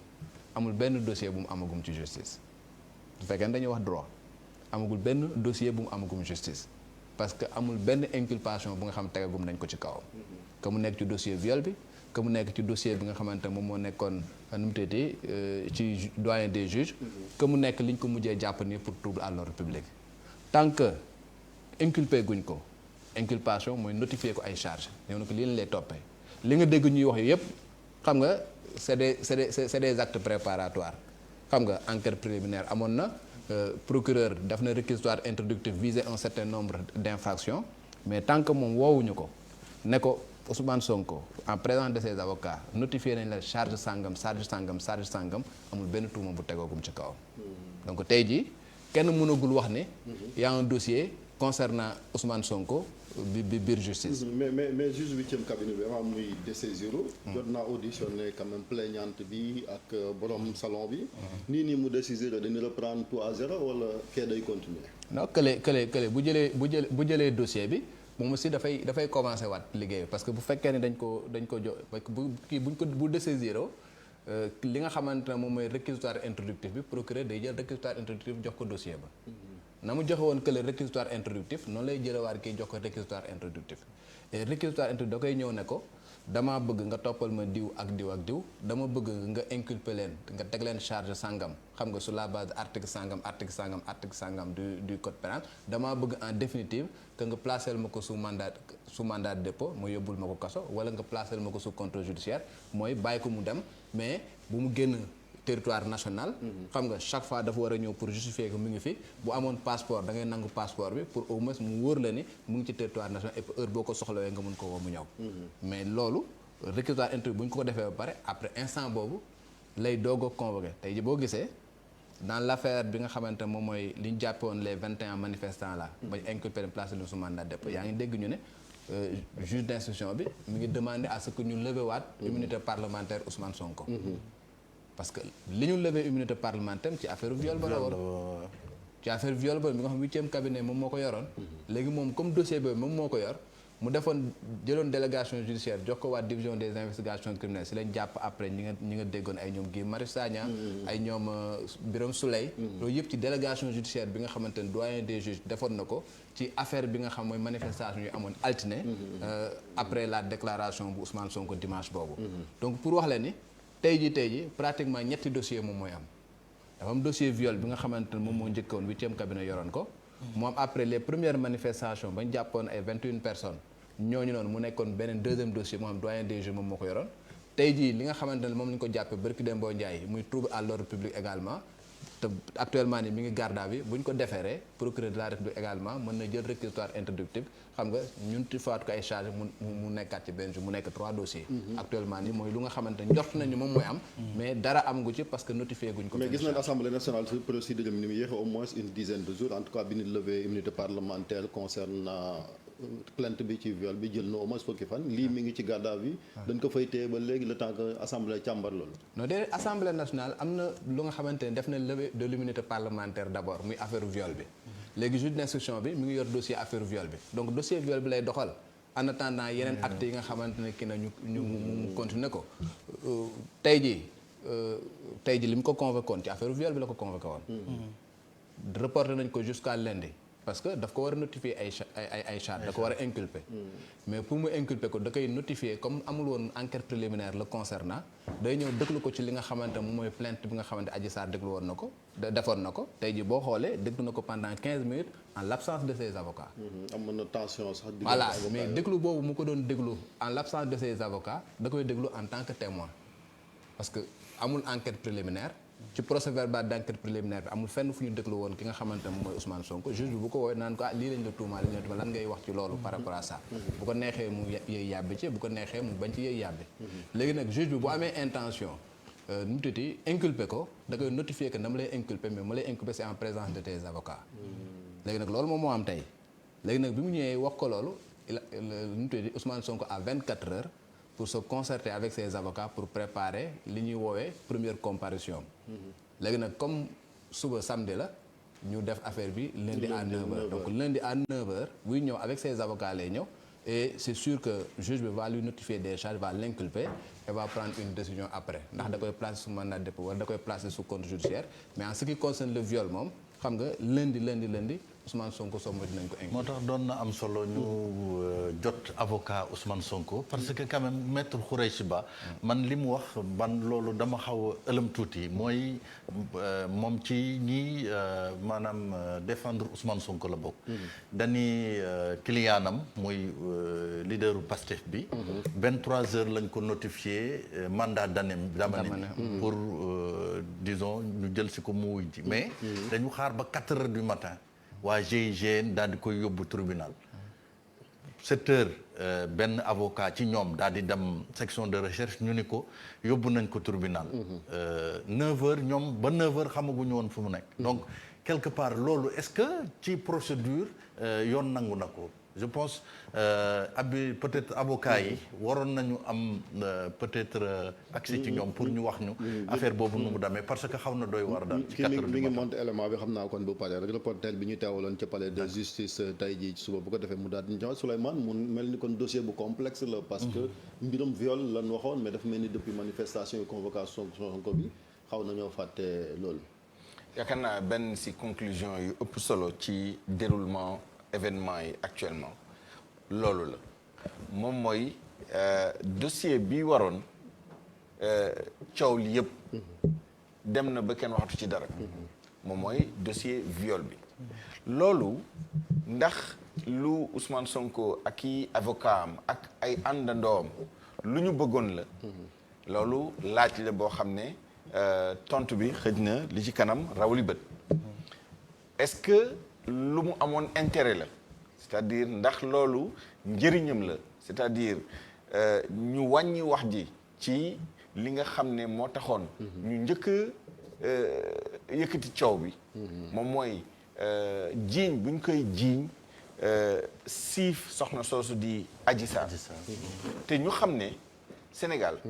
siif lu garaaw la crime la bu nekkee nii dëggal nañ ko ci procès c'est-à-dire bu ñu àttee ba indi ay éléments yu wóor yu wane ni li ñuy jiiñ nit ki dëgg la loolu lu grave la bu dul loolu sax bu nekkee ni am na naatable waaye jiiñ boobu tegu ci kilifa boo xam ne xëj na lu mu mandarga bu muy wone wa illa li ñu yaakaar ci moom wala image bu muy entretenir wala bu muy dégager loolu tamit day xaw a diis tuuti parce que day am njeexital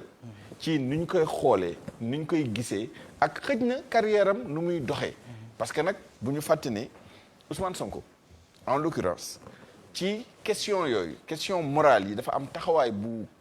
kawe bu mu ci taxaw boo xam ne wax dëgg yàlla bu nekkoon ni dañoo dem ba koy jiiñ bay dëggal ni dafa am siif dina am lu mu wàññi lu bëri ci maqaamam donc question bi mooy ndax am na ci intérêt ndax moom moo sookee lu war a tax ñu détourner suñu regard ci loolu léegi nag indi ay chef yoo xam ne muy dëgg wala bañ a doon dëgg buñ ko dëggaloon xëj na moom moo ëpp jëmm ñu lay jiiñ siif moom mooy loolu xam nga ay chef presque politique la ay appel à l'insurrection ay trouble à l'ordre public dafa am sax benn noblesse bu ci nekk finalement en boo ko xoolee relativement ak carrière politique wala image et cetera mais lu mu ci mënti doon yaakaar naa ni période bi loolu xëy na daaw na moo ñu si mën a gindi tuuti yaakaar naa ni c'est la période des grandes manœuvres des effets de manche des avocats parce que enjeu bi dafa am importance tey jii ci procédure bi erreur bu ñu ci mënti def bu ñu demee procès exception de nullité jóg na donc ñi nga xam ne ñoo yor procédure bi muy procureur muy juge d'instruction bi nga xam ne moom lay adressé réquisition am réquisitoire am yi muy réquisitoire introductif wala bu ñu demee ba ci biir supplétif ak yi ni mel ñu ngi fexe ba mu bañ a am benn erreur ci timing yi nombre de jours yi nan lañ koy computer ay ku nekk lu mu war a def kañ laa koy recevoir fan laa koy recevoir nan laa koy recevoir moo tax laaj bi Mortal laaj dafa am solo affaire waxtu yi est-ce que c'est légal est-ce que c'est conforme à la procédure fu mu nekk nii côté parquet ak côté juge d'instruction yi cabinet yi ñu ngi def seen kéemtalaay kattan pour que procédure bi bañ a am benn opportunité pour que avocat yi plus tard mën a soulever ay exception de nullité d'où d'ailleurs incident bi am ce matin dañ ci bàyyi xel ban exploitation la ci avocat yi di def plus tard bu ñu eggee ci cappaandaw la de la même manière avocat yi ñoom seen bopp ñu ngi à l'affût ñu ngi sax jéem a pousse le procureur ak le juge d'instruction ak képp keneen koo xam ne da nga bokk ci procédure bi y compris l'Assemblée nationale ci procédure de levée d'immunité parlementaire yi ñu ngi ubbi seen bët di xool ban njuumte lañ ciy def nombre de jours diggante bi ñu jëlee résolution bi ak bi ñu koy déposer recours bi ci conseil constitutionnel ak yeneen loolu yëpp ñu ngi noté mais yemuñu ci yore seen lupp rek di xool ndax erreur am na ci ñu ngi jéem a xool aussi nan lañ leen ci pousser pour ñu commettre ay erreurs yoo xam ne c'est de bonne guerre moo tax période bi c'est une période très importante dafa nekk période boo xam ne dafa sensible au plan de la procédure nekk période boo xam ne dafa nekk ku nekk yaa ngi xool na ngay pousser kenn ça m'étonnerait que procureur ak juge d'instruction di chercher à pousser les avocats à l'erreur c'est plutôt les avocats qui vont essayer de voir nan la ñu détecter ay motifs de soulever des exceptions de nullité plus tard sans compter maintenant c'est sans préjudice parce que avocats yi dañoo am benn avantage ci parquet ak juge d'instruction sous réserve des limites yi nga xam ne bâtonnier bi moom la leen imposé mais dañoo am ñoom au-delà des artifices juridiques dañoo am bataille d'opinion boo xam ne ñoom ñoo ci ëpp ay arguments que le procureur ak le juge d'instruction moom mooy ñu ngi wax ak rajo yi ñu ngi wax ak télé yi ñu ngi def ay interviews ñu ngi def ay conférences de presse loo xam ne nii procureur ak juge d'instruction daf ko mënul sax faf procureur moo ko war a mën foofu laa bëggoon taxaw Souleymane ak Daouda parce que quand même procureur ci yu mel nii waroon naa au moins wax parce que gis nañ bi affaire exactement Khalifa Sall wax na dans les pays aussi pour opinion bi xam aussi pour l'information droit à l'information bu ndox le procureur quand même soo génn pour ñu xam qu'est-ce qui se passe waaw parce que gis nañ ko ci ay dossiers yu bëri yoo nga xamante ne procureur bi dafa génn pour expliquer gis nañ ko ci dossier fa Cheikh Béthio Thioune yàlla na ko yàlla yërëm ba mu amee procureur bi dafa génnoon expliquer avant même ñu koy jàpp pour opinion bi mën xam gis nañu fa également ci dossier Karim Wade procureur bi dafa génnoon également expliquer nit ñi xam gis nañ ko fi également ci dossier Hissène Habré procureur bi dafa génnoon également daal di wax gis nañ ko fi également ci dossier CREI bi ñu ñëwee par exemple di def la liste des 25 personnes procureur dafa génnoon également expliquer askan bi donc dafa normal que procureur bi ci boppam daal di génn jàmmaaloog askan bi pour wax ak ñoom parce que encore une fois nañ bu ñu fàttali justice procureur mooy avocat de la société léegi bu fekkee yow da nga nekk avocat de la société nekk nga xamante ni li ngay def yëpp yaa ngi koy def au nom du peuple sénégalais dafa rafet également que yow nga génn mën expliquer peuple sénégalais bi lu nga xamante ni dina dal seen xel parce que tey jii boo xoolee dafa bëri jiixi jaaxa bi am ku ci nekk yaa ngi interpréter nu mu la neexee ñii dañuy jaare nii parce que dañ jàpp ni li mooy li nga xamante moom moo war a am ñii jaar na le même en matière de procédure bi da ngay gis par exemple waroo bu nga xamante dafay am ci interprétation yi mais pour revenir ci li Souleymane doon wax xam nga dossier bi tey da ngay dem ba benn instant day nekk li ñuy woowee dossier politico-judiciaire dafa am un volet politique ak un volet judiciaire léegi boo jëlee rek par exemple ci volet politique bi tey ji ku mel ni Ousmane Sonko il a intérêt à ce que dossier bi migré wu ci affaire appel à insurrection wala trouble à l'ordre public et consort comme ni ko Souleymane waxee parce que yooyu dañ ko considérer comme des infractions politiques entre guillemets parce que tey jii boo jël voilà sax Ablaye Wade loolu yàgg c'est des infractions politiques alors que su fekkoon ne dañ ko bàyyi woon ci affaire viol bi Ousmane Sonko dafa am benn vision bu nga xamante moom la ko nit ñi gisee dafa am benn aura bu nga xamante am na ko dafa am ñi nga xamante ne dañ yaakaar ne il n'est pas capable par exemple faire yenn ñaawteef yenn yi comme ñaawteef bu ñu tuddee viol parce que encore une fois sénégalais mën nañ pardonner lu bëri mais les questions de mœurs la plupart sénégalais yi duñ ko baal bëri na ñu nga xamante ne même à travers le monde ñu nga xamante seen carrière politique ci affaire mœurs lañ jaaree pour yàq ko donc sur ce plan là Ousmane Sonko a intérêt à ce que dossier bi jógee ci volet bi nga xamante ne volet viol la daal di migré wu ci ay volet nu tuddee infraction politique yu nga xamante ne day accréditer la thèse selon laquelle que moom dafa mës a jàpp que ne dafa am complot bu nga xamante moom moo nekk derrière cette affaire Adji Sarr là donc intérêt am la donc ça c'est sur le plan purement politique mais boo jëlee sur le plan judiciaire infraction yooyu dafa nekk ay infraction yu nga xamante ne moo ko gën a mën yóbbu kaso que infraction bi ñuy woo affaire viol tey jii boo jëlee viol article 320 moom moo ko prévoir ci code pénal te article 320 boobu tënkul ki nga xamante ne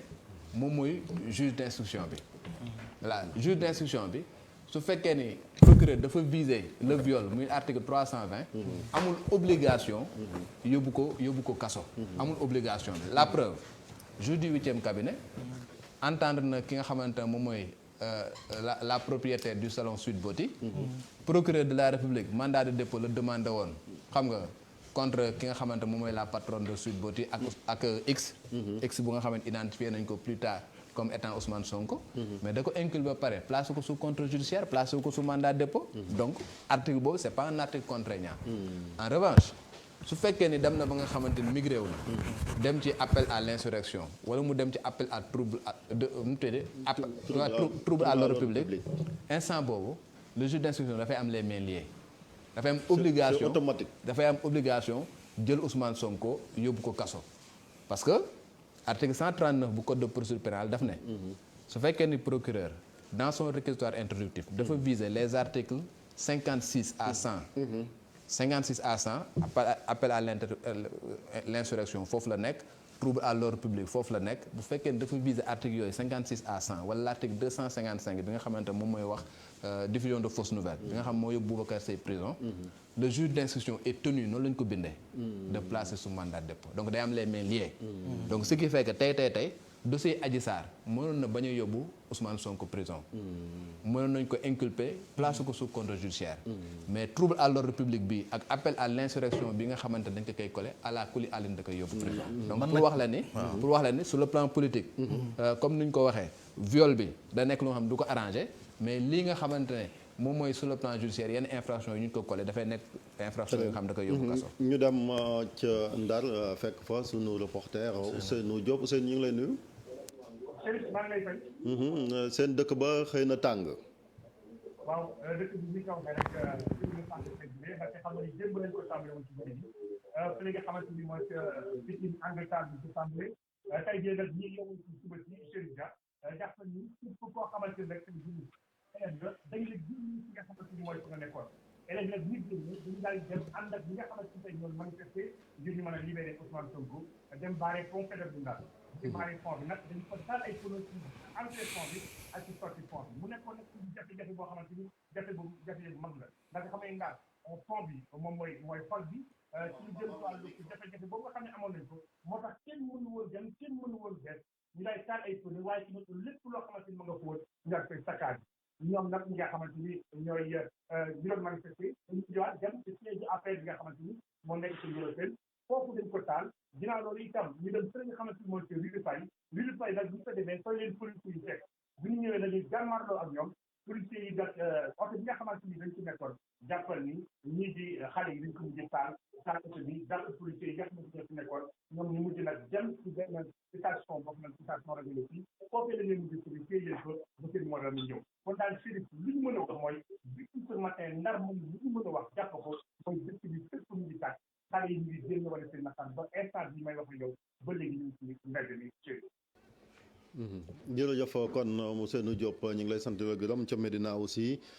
jàpp rek fa nga xamante ni mooy ci Blaise Diagne bi jëm Dakar foofu it ay manifestation am nañ fa sunu reporter Abdoulaye Diop dina dugg ci kanam ñi fàttali ni opposition bi it woote woon nañ ci manifester ci ngoon ak tey gi jëm rek ba léegi ci situation réew mi comme ni ngeen ko gisee boobu ba léegi di fàttali ni gouverneur bu Ndakaaru it génn na benn arrêté télé deux roues yi di moto yi ñu daal di daw rek tey jii li ko tàmbalee àjjuma juróomi fan ci weeru mars bu 11h jotee ba ëllëg samedi ngir rek wàllu sécurité ci la wax kon ba tax na kon moom gouverneur Alhassane Sall moom moo génn boobu arrêté ci wàllu woowu. ba léegi rek gis nañ tamit union des magistrats démb bi nu ñaawloo cong gi song tribunal bu fële nga xamante ne mooy ca Pikine am na luñ ci yokk it daaw damin ci paragraphe di sàkku rek ci àttekat yi rawatina ñu daal di rek tëddee njaaxaanaay. ils ont l'obligation parce que même boo xoolee daf lay wax ni la justice est le dernier rempart effectivement justice mooy li nga xamante ne bu pëcc ko amee wala bu ñu demee ba nga xamante ne tooñ am na de part et d'autre ñoom ñooy ñi nga xamante ne ñoom ñooy nekk arbitre yi te dañ ne arbitre nag da nga war a nekk ñoom même boo xoolee li nga xamante ne moom mooy symbole justice balance la bu nga xamante ne nii la def donc dafa war a am équilibre ak nit ki nga xamante ne yow miy jugé da nga war a équilibré wu bu fekkee ni ki nga xamante ne kii dafa tooñ bu boobaa nga teg ko tuum bu fekkee ne nag ki nga xamante ne dañ koo tuumaal deful dara nga mun ko bàyyi te ñoom nag dañ nekk ñu nga xamante ne dañu war a juger en toute sérénité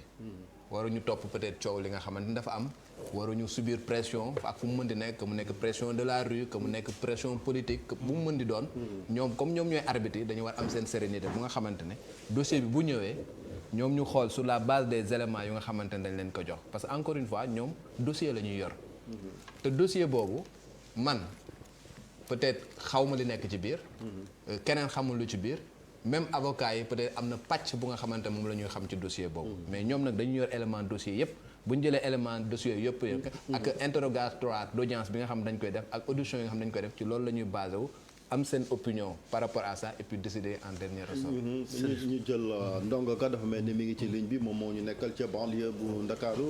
Ndongo démb ñi ngi doon métti lu genn gone gu ñàkk bakkanam fële ca Yëmbal te it ca Auchan bu Kër Massar am na lu ñu fa gis. waaw Chérif noonu la demee ni nga ko waxee mooy que ni banlieue bi démb. dafa yëngu ci ngoon gi yëpp ba ci sax tey ci suba li xew ci la daal dee xew ca Auchan bu Kër Massar ci la ñu nemmeeku nag benn gone goo xamante ne nii dafa daal dee ñàkk bakkanam gannaaw bi nga xamante ne nii démb waaye manifesté yi ñoo daal di boobule Auchan dugg fa salfaañe ko di jël lépp li nga xamante ne nii marchandise la bu nekkoon ci biir maanaam ay acte de pillage la woon. ci loolee daal day am waaye jàppal ni nag kenn ku ñàkk bakkanam rek lañ fa nemmeeku. ba fi mu toll nii. gendarmerie bu Kër Massar daal dina ci ubbi ab l'enquête ngir xam anam bi nga xamante ne nii. moo waral kooku daal day faatu waaye ëllëg wala démb sax ci ngoon gi. am na tamit koo xamante ni ñàkk na bakkanam ca Yëmbal Nord. fi yemoo ko yoon bi jëm ca maire ba ci jàmmaarloo yi kookee it li ko faat ci anam ga mu faatoo ba léegi kenn xamul ñi yor lu ni mel ñi ngi ci ba léegi. fële tamit di sous brigade bu Kër Mbay Fall. moom it gone yi dañ faa dugg caxatee ko. ambulance bu Kër Massar seen centre de santé bi seen ñaari ambulance tamit dañ ko daal di kayaase ci waxtu bi nga xamante ne ni ay way manifester la yemoon jëm ak ñoom ca l'hôpital ba fi mu toll nii nag. ambulance moom ëpp naa taal ndongo. voilà mu nekk mbir moo xamante ni tamit waaye manifester yi war nañuy ràññatlee. war nañuy ràññatlee parce que ambulance bu yàpp ay blessé voilà te ci way manifester yi la ñu singili leen di leen jóori xeer. mu mel mbir moo xamante ne nii kenn mënu koo rafetlu comme ni ñu mënta rafetloo tamit li nga xamante ni xew na démb ak tey. Auchan bu Pikine tamit démb lu ni mel dañ fa nemmeeku dañ koo daal di salfaañe. bagage dafa nekkoon ba ci guddi gi gone yi di wëy di ko dugg di jël di daw ak moom di yóbbu seen i kër. tey ci suba tamit ñi ngi gis ni am na ci lenn ci l'école yoo xamante ne nii wala sax l'école yëpp yi nekkee ci Pikine. ñoom ñëpp dañoo génne élèves yi. daal di jël mbedd mi waaye liñ ci nemmeeku mooy que ni policiers yi dañ leen jiitu ci yenn grands axes yi nga xam ne ñoo nekk ci Pikine dañ leen faa jiitu ba tax na loolu leen dévier daal di waral ñu daal di dugg ci mbedd yi. préfet bu Pikine génn na li nga xamante ni moo di ab communiqué. di ñaawlu nag jëf ju ni mel moom sax élèves yi nag la gën a ñaawlu li nga xamante ne ni gis nañ ko si ñoom. moo di génn doon groupe di dem. di song yenn barab yi nga xamante ne nii ay mbooloo dañ fay daje muy sàkku nag moom préfet bu Pikine su communiqué bi mu génne mooy que ni waajur yi tamit daal de am taxawaay ci mbir mi maanaam téye seen i doom ba bu nu jàngi jee wàcc ñu mën a ñibbisi wala sax nag bu ñu génn seen kër ñu leen di gis ci yenn doxalin yu mel Chérif Dia. jërëjëf ñu sant ko gërëm ko moom Ndongo Ka mi ñu teewal ca banlieue bu Ndakaaru. Parlant de tribunal aussi notre correspondant à Diourbel nous signale que tribunal régional ba tamit bu Diourbel gone ya daal dinañ koy taal looy tëddeen ci ñëwaat moom Babacar Diouf moo ñu xamal xibaar yi. waaw xam nga Chérif da nga doon wax léegi ni maanaam procureur dafa waroon yëkkati kàddoom daf benn conférence de presse comme ni mu ko defee ci affaire yi fi am. ay Khalifa Sall ak yeneen yi ni mel. mais man damay koy jéggi ministre am dem ba ci président de la République. parce que Macky Sall moo jaboote maanaam askan wépp te fi mu ne nii ñi ngi wax ay nit yu ñàkk seen bakkan ñi ngi wax ay pillage yoo xam ni dafa jéggi dayoo ba benn disons maanaam Auchan gën ci sonn ñi ngi wax maanaam pépp la laale ci Sénégal Ziguinchor Tambacounda Saint-Louis Diourbel fenn desul donc jot na je pense mu wax dellu si waat xel yi ñaaxaat ndaw yi ñu dellu ci kër yi wax ak askan wi parce que maanaam dafay am benn moment ci dans la vie d'une nation da ngay génn wax ak sa peuple ñu xam ni yaa ngi tiislu lii am parce que buñ ko tiislul day mel ni moom seetaanu ko gënal te loolu pour man njàngat boobu pour man damewul noonu je pense comme dafa njaboote ñëpp mënoon na yëkkati kàddoom maanaam jéem a delloo si xel yi jéem a wax également mbir mi ni mu ko méttee parce que bu ko daful rek day mel ni seetaan moo ko gënal te voilà pour man loolu lecture bu négative la dal am na solo ñu am mbégte dalal fii Abdoulaye Cissé mu fekk si ñu ci waxtaan wi Abdoulaye foo jógee ak li nga gis ci yoon wi Chérif ñu ngi lay nuyu di am mbégte bokk jotaay bi ak kàngam yi yeey lool ci waxtaan wi bu dee presse la ak média ak doxalinu këru taskaayu xibaar yi moor kenn gënu ko ci yeey li ñuy gindeeku Daouda le spécialiste maison defe naa ne xam-xamam amal nañu njëriñ ci contexte bi nii li ñu fiy wax nii rek parce que maa ngi ñëw aussi di déglu di teewlu ci yoon bi yëpp wax dëgg fa yàlla Medina laa jógee ci rajo ba dal am na fa gis nañu ñi ñëw ñëpp yemul rek ci message yi nga xam ne lire nga ko vraiment ci suba ba léegi nit ñi ñu ngi ñëw am na ñu yàq seen yitte jóge fu sori di ay anonyme ñoo xam ne li ñu séq ak rajo bi mooy rajo bi émettre ñu déglu amuñu beneen yitte ak rajo bi xamuñu fa kenn xamu leen fa it ñëw nañu ay kàngam ay kilifa ñëw nañu de tous bords et ça c'est très intéressant c'est très important d'ailleurs ñu xam ko moo tax aussi lii am kenn du ko tuutal ndax dafa garaaw na fu ñu ko mën di natt garaaw na parce que lii defe naa li xew démb musul am ci presse daan nañu attaqué ay këru taskaay xibaar jaxase léeg-léeg mais taal jëppét booleendoo yu bëri ay këri taskaay xibaar yu bëri te amul élément commun boo xam ne nii moom lañ leen mën a jiiñandoo vraiment li ñu def démb ci këru taskaay xibaar yu bëri amul élément commun boo xam ne moom nga leen di boole ñoom ñëpp nga ne ñoom ñëpp dañoo contre li ñuy taal di def amul mën nañu wax suñu baat ci kaw vraiment rajo bi nga xam ne nii attaqué nañ ko te ma xam ko muy RFM amul lu beneen këru taskaay xibaar di def fii ci réew mi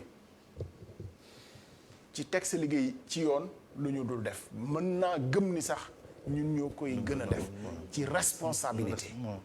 parce que nag kenn du ñu xupp ba ñu tombé ci piège yu ñi nga xam ne dañoo bëgg ñu jëm ci benn yoon liggéey bi teg ko ci responsabilité donc mooy mujj xam nga lu tax parce que boo gisee tey ñi lay xarab mooy ñi la doon wax wiiw démb barki démb ñeneen ñoo la doon wax wiiw ñoo lay xarab tey nga xam ni kon yow yaa nekk ci constance ñoom ñooy changer bord selon seeni intérêt selon ñu ngi ci opposition bi tey bëgg ñu leen di waxal wala ñu ngi ci nguur gi bëgg ñu leen di nëbbal kon ki nekk ci constance mooy ki nga xam ne moom askan wi la fi nekkal ak surtout liggéey def ko ci responsabilité nag mooy jox kàddu gi nit ñi askan wi mais bu kàddu gi ëppee sañ-sañ la nit bañ koo diffuser ci loo xam ne nii mën naa indi fitna boo xam ne dinañu weesu ñun ñëpp loolu kenn amu ci intérêt ci luy taal réew mi nit ñi nag dañuy confondre parfois ñaar ci jox ma wax lu ma neex ak ki nga xam ne mooy joxe kàddu te am responsabilité ca la ñuy wax am na loo xam ne kenn mënu ko bàyyi mu wax ba ma bertee wax ko nag ñu nekk ci direct bert nga ma loolu am na mais am na loo xam ne bu dul direct mënul jàll ci antenne nit ñi xamee ko noonu maintenant bu loolu yëpp weesoo dañuy xam ni liggéeyu journaliste mook li xew démb ñoo ànd waaye lu war a ñàkk la warul amee fenn ci benn anam mais li tax ma ne lu ànd la mooy du tax ñu jóge ci liggéey bi xam ni moom la ñuy def loolu nay leer dëgg la ñu jël professeur Mbaye Thiam Abdoulaye mi ngi ci ligne bi laataa ñu yël waxtaan wi moom nag historien la ku ne xam ne ni jiite woon na sax EBAD ñu ràññee ko trop ci réew mi ci kàddu yu rafet yi nga xamante ni mi ngi ko yëkkati professeur maa ngi lay nuyu. maa ngi lay nuyu sama yarwaat. waaw sama nijaay nga loolu moom dëgg la ñoo bokk suñu jolof léegi professeur ñi ngi wax li Ablaye di wax sànq gis nga ko muy rek li xew ci réew mi xam naa dinañ ci ñëwaat laataa loolu aussi li dal ci kër gi muy ay nit yu jóg ngir bëgg a noppi looy journaliste ba tax ñu songo barabu tasukaayu xabaar. waaw man de lu ma métti la bi ma ko déggee ndax man ku ma xam man Mbaye Thiam ci ñaar fukki at yi ñu génn xam na nga ma ci groupe GFM. dëgg la sama soxna benn sëram mas na jóge Maroc ñëw suñu koñ Ouest Foire di ma laajte bi muy laajte ba dugg ci koñ bi fekk ay xale mooy leen damay laajte sama benn professeur ci Mbaye Thiam kenn ci xale yi daal ne professeur Mbaye Thiam RFM mu daal di ree mu daal di koy gunge ba indi sama kër kon ku yàgg ak RFM laa démb ba tey dooru jot tey ci suba bi ma xëyee bokk na ci yi ma njëkk a def yónnee Alaaji Assane Gueye message de réconfort de soutien et de solidarité parce que li leen dal ñi leen ko teguñu ko groupe GFM teguñu ko rajo bi sénégalais yi nga xam ne dañoo libre sénégalais yi nga xam dañoo bëgg Sénégal nekk ay patriotes ñoom la ñu adressé ñi nga xam ne dañoo bëgg saa yu dara xewee ci réew mi ña cay wax di leen ko jot li te fekke wuñu ko ñu wax leen wax ju leer wax ju jub yoo xam ne buñ ko recoupé ak yeneen yi ñuy dégg ñu mën librement gëm li ñu xam ne yaakaar nañ ne mooy dëgg amul menn réew ci àddina moo xam ne war nañ faa mën a nangu ay nit jóg parce que mer nañu ak fu mer ma jógee ak nu mer mi mën ci mel di dóor ay journaliste di tëj di yàq ay alalu journaliste parce que nag ci àddina bi yëpp réew yu développé gën a développé en démocratie ci àddina bi presse ak communication la am na fa doole joo xam ne ji ñooy tax ñi nga xam ne dañoo bëgg am ay xel yu ñaaw wala jëf yu ñaaw dinañ xalaat ne bu ko journaliste yi yëgee den ko enquêté ba leeral ko askan wi jëppi ñu wala ñu kii kon nag ñi ngi marqué notre solidarité au groupe di marqué surtout notre solidarité à la radio notre ami nu mu teeti Alaaji Assane Gueye nga xam ne ku na xam ne sama diggante ak moom ci respect ak nu mu teeti yëgante réciproquement ak bépp journaliste bu fay liggéeyee ak bépp journaliste buy liggéey ci benn rajo bu mu doon ci Sénégal jërëjëf professeur bëgg nañu aussi am sa gis-gis ci tolluwaay réew mi ñu ngi wax ni manifestation yu bëri na barab yu bëri ñu ngi koy yàq ba am sax ay ndaw yu ci ñàkk seen bakkan waaw man de Chérif li ma gën a métti mooy yaakaaroon naa ne fi nu jaar entre 2010 ba 2012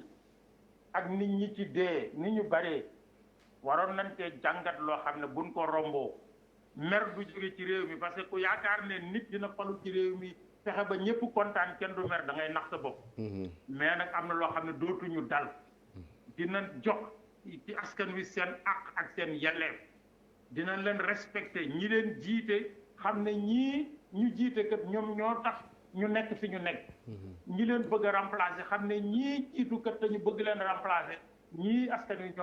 ñooy tax ëllëg ñu mën leen a remplacer ñu jox leen kon seen àq ak yelleef or man li ma gën a constaté en tant que observateur intellectuel mooy suñu classe politique bu Sénégal ñi ci ëpp waxuma ñëpp nag parce que man classe politique bi ci laa bokk parce que man amatuma carte politique mais j'ai fait 10 ans de clandestinité et d'activité politique concrète je ne suis ni apolitique ni indifférent à la politique et je suis un éducateur un universitaire boo xam ne dafa war bu jàngalee ba pare gëstu ba pare génn fekk askan fi ñu nekk bokk ak ñoom seen xalaatam pour ñu leeral seen bopp donc classe politique bi ñi ci ëpp ci ñoom respecté wuñu askan bi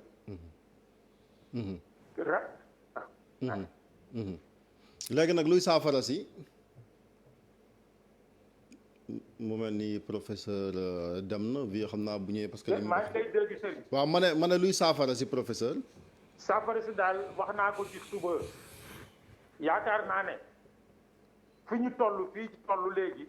le président de la République doit s'adresser à la nation allo maa ngi lay dégg fekk yaa en arrière fond ci gannaaw coow li bari na trop maa ngi lay dégg allez-y maa ngi lay dégg waaw ma ne donc le président de la République doit s'adresser à la nation parce que nag ki nga xam ne moom la ñu dégg suñu kilifteef ci kóolute bu leer réew mi am na koo xam ne bu fa àggee war naa wax ak réew mi wax ji it nag man gëm naa ne du waxu Ousmane Sonko Adji Sarr waxi Ousmane Sonko Adji Sarr waxi ñaari mag la yoo xam ne mu kàllaf lañu la ñu séq fan ko séqee yàllaa leen fa fekkoon war nañ koo leeral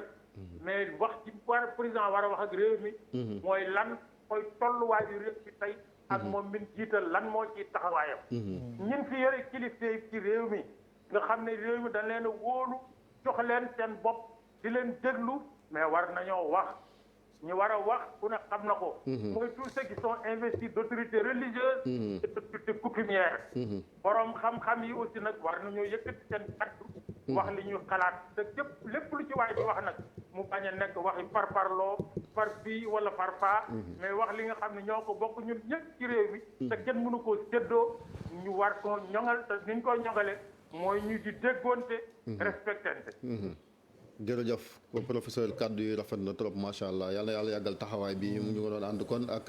professeur Mbaye Thiam mu doon rek joxe gis-gisam ginnaaw bi mu ñaawloo la xew fële ca RFM attaque bi ñu ko attaqué ak lii nekk ci réew mi muy Ablaye xam nga yaa ngi fi doon jàngat def naa talaata laata lii di xew sax manifestation yi mooy ay intellectuel ñoom it seen cër mooy yu mel ni bu amee ñu yëkkati kàddu xam nga am na fi téeméer ak ñaari intellectuel leen tuddee ndax ñu ngi jàngale ci daara yu kaw yi. dafa mel ni gisoon nañ luy ñëw ba bindoon.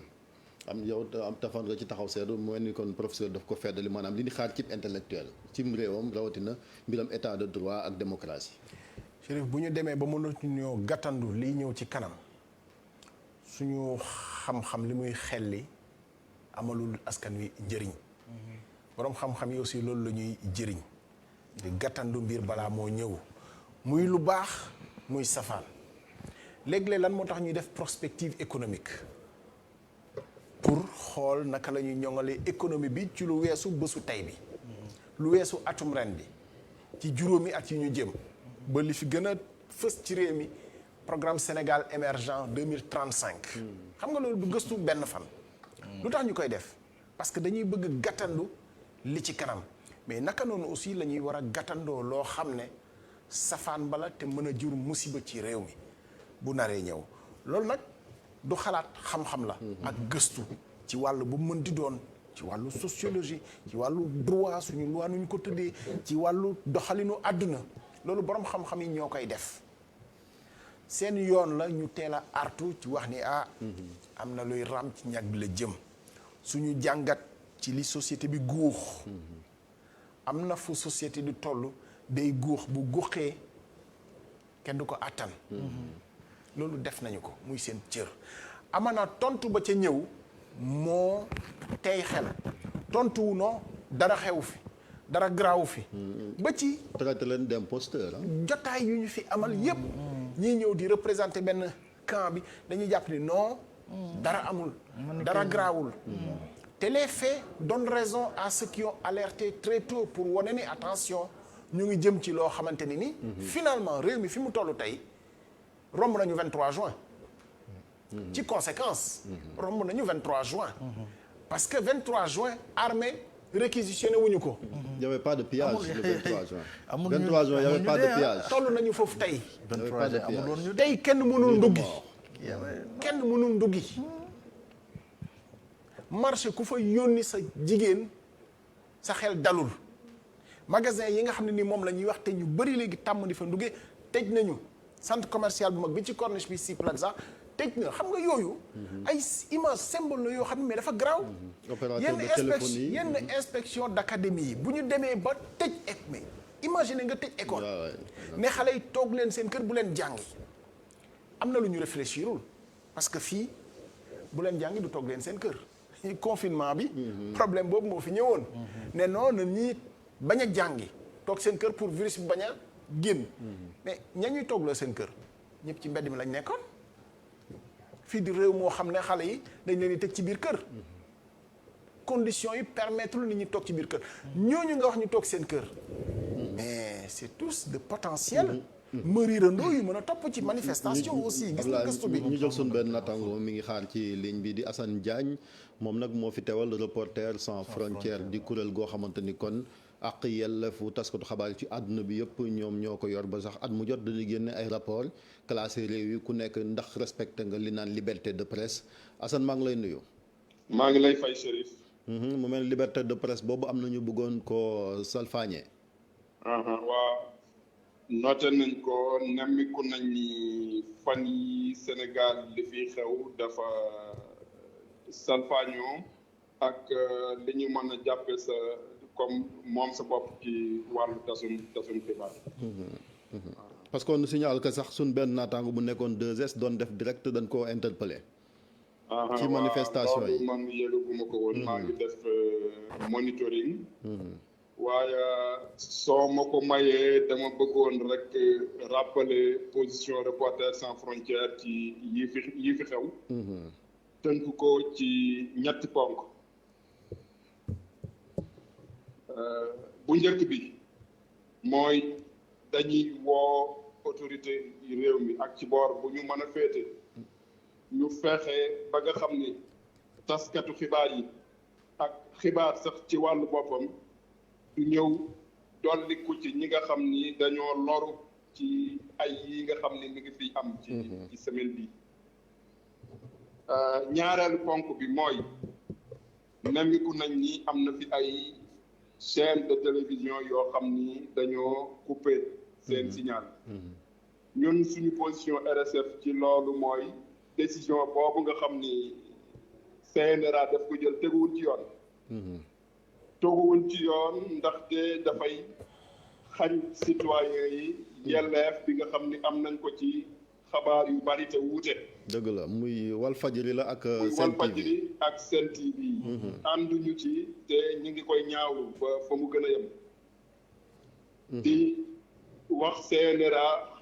dogal boobu mu dellu ci gannaaw ca dem gën a gaawe ndax dafay violer liberté de la presse. ñetteelu ponk bi mi ngi jëm ci li nga xam ni dal na leen yéen ñooñu yéen groupe Futurs Médias démb ci guddi dal suñu nattangoo yi nekk quotidien Le Soleil ak Dakar Actu ci li ñu jot li ñu ngi koy ñaawlu ba fu mu gën a yem di profiter ci occasion bi di wax autorité yi ñu saytu kaaraange ñiy tas xibaar seeni bérébu liggéeyukaay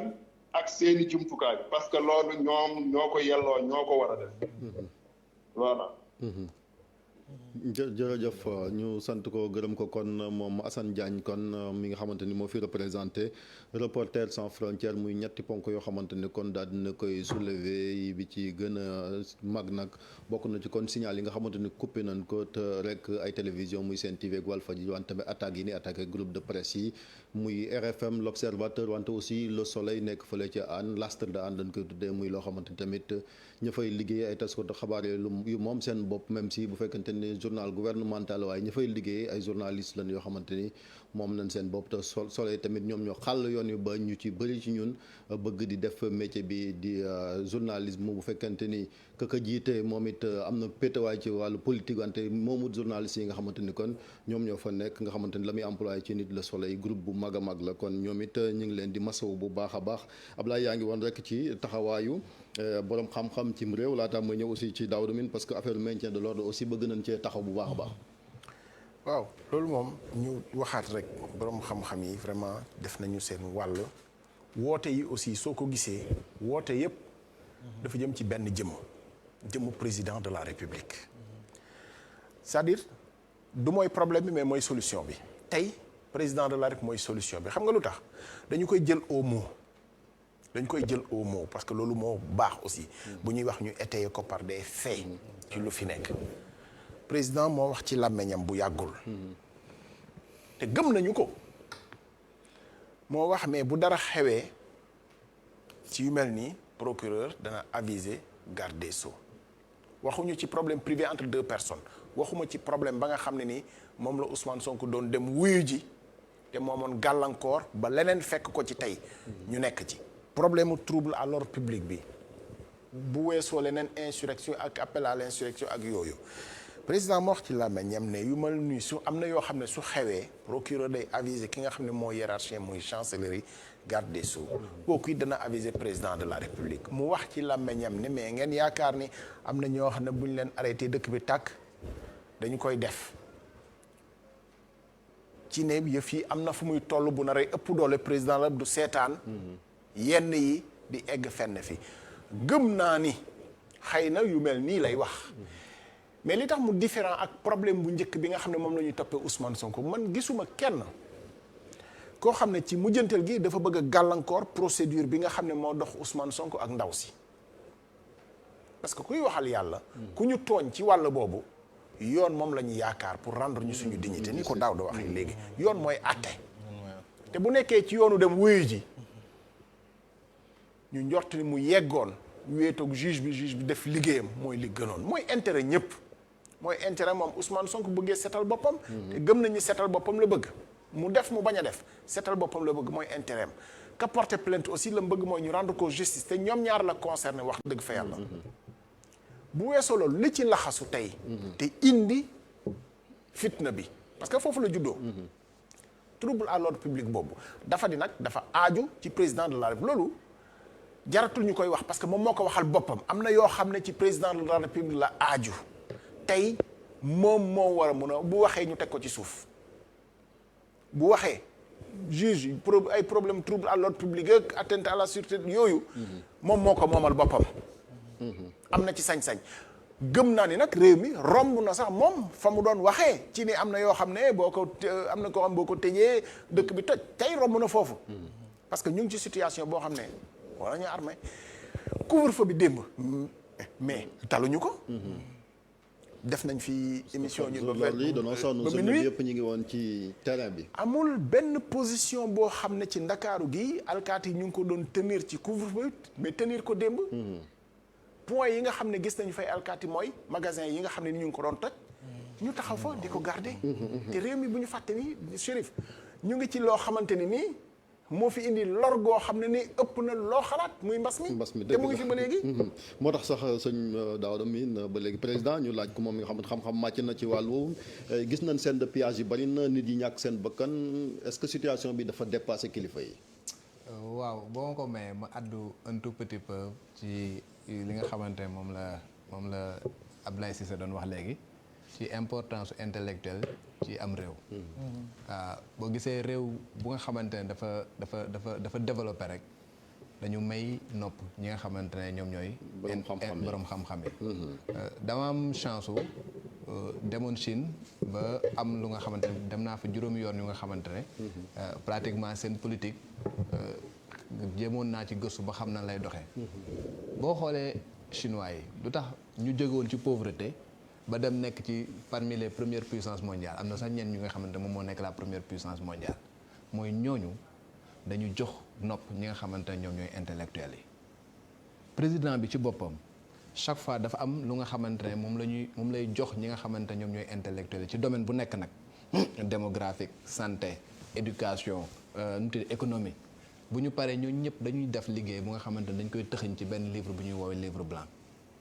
moom at mu jot benn rencontre bu nga xamante ne dafay am ñu toog discuter ci waxtaan ci ba pare après tëral lu ñuy woowee plan quinquennal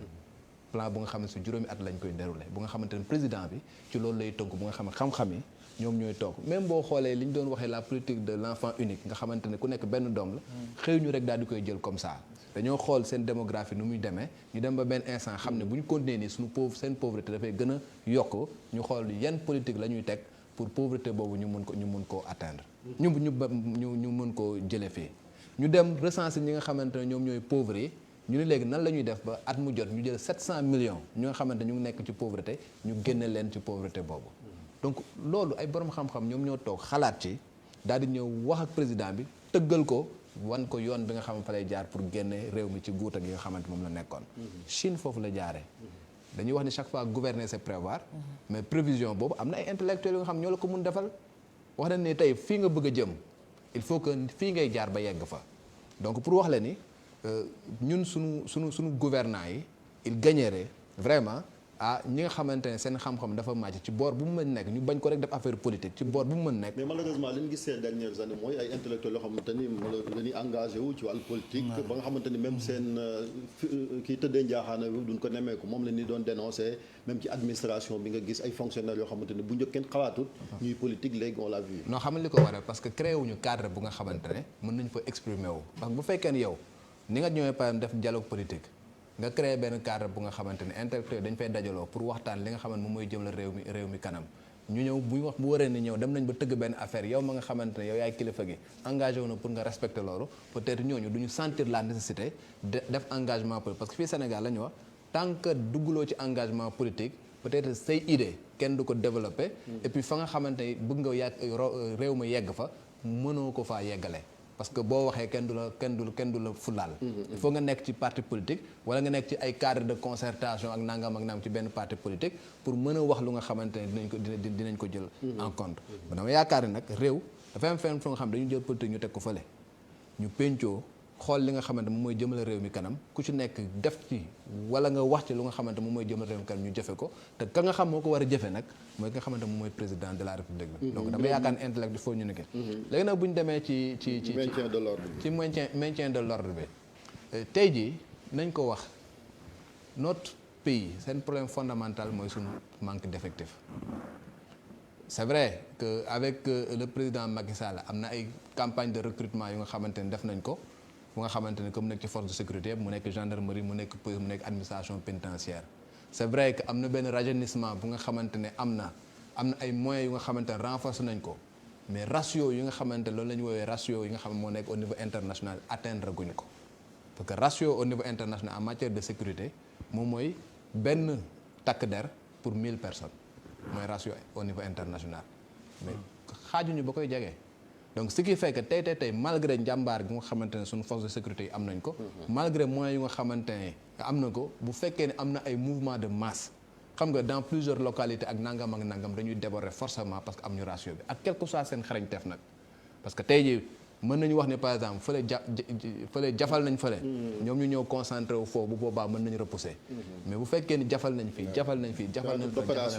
donc problème dafay am parce que tout justement effectif bi matewu ko mais est-ce que dañoo war a dem rek di réprimer parce que xam nga aussi man gis nga ratio yi même buñ ko matalee gëwma liy jig fi parce que nit ñi duñu négocier da ngay ñëw yaay rek dóor amul sax négocier pour man il faut ñu delloo si waat ñoom il faut ñu delloo si waat seen xel xam ne ci askan wi la ñu bokk seeni rakk ak seeni maanaam mbokk ñoom ñoo nekk ci di taal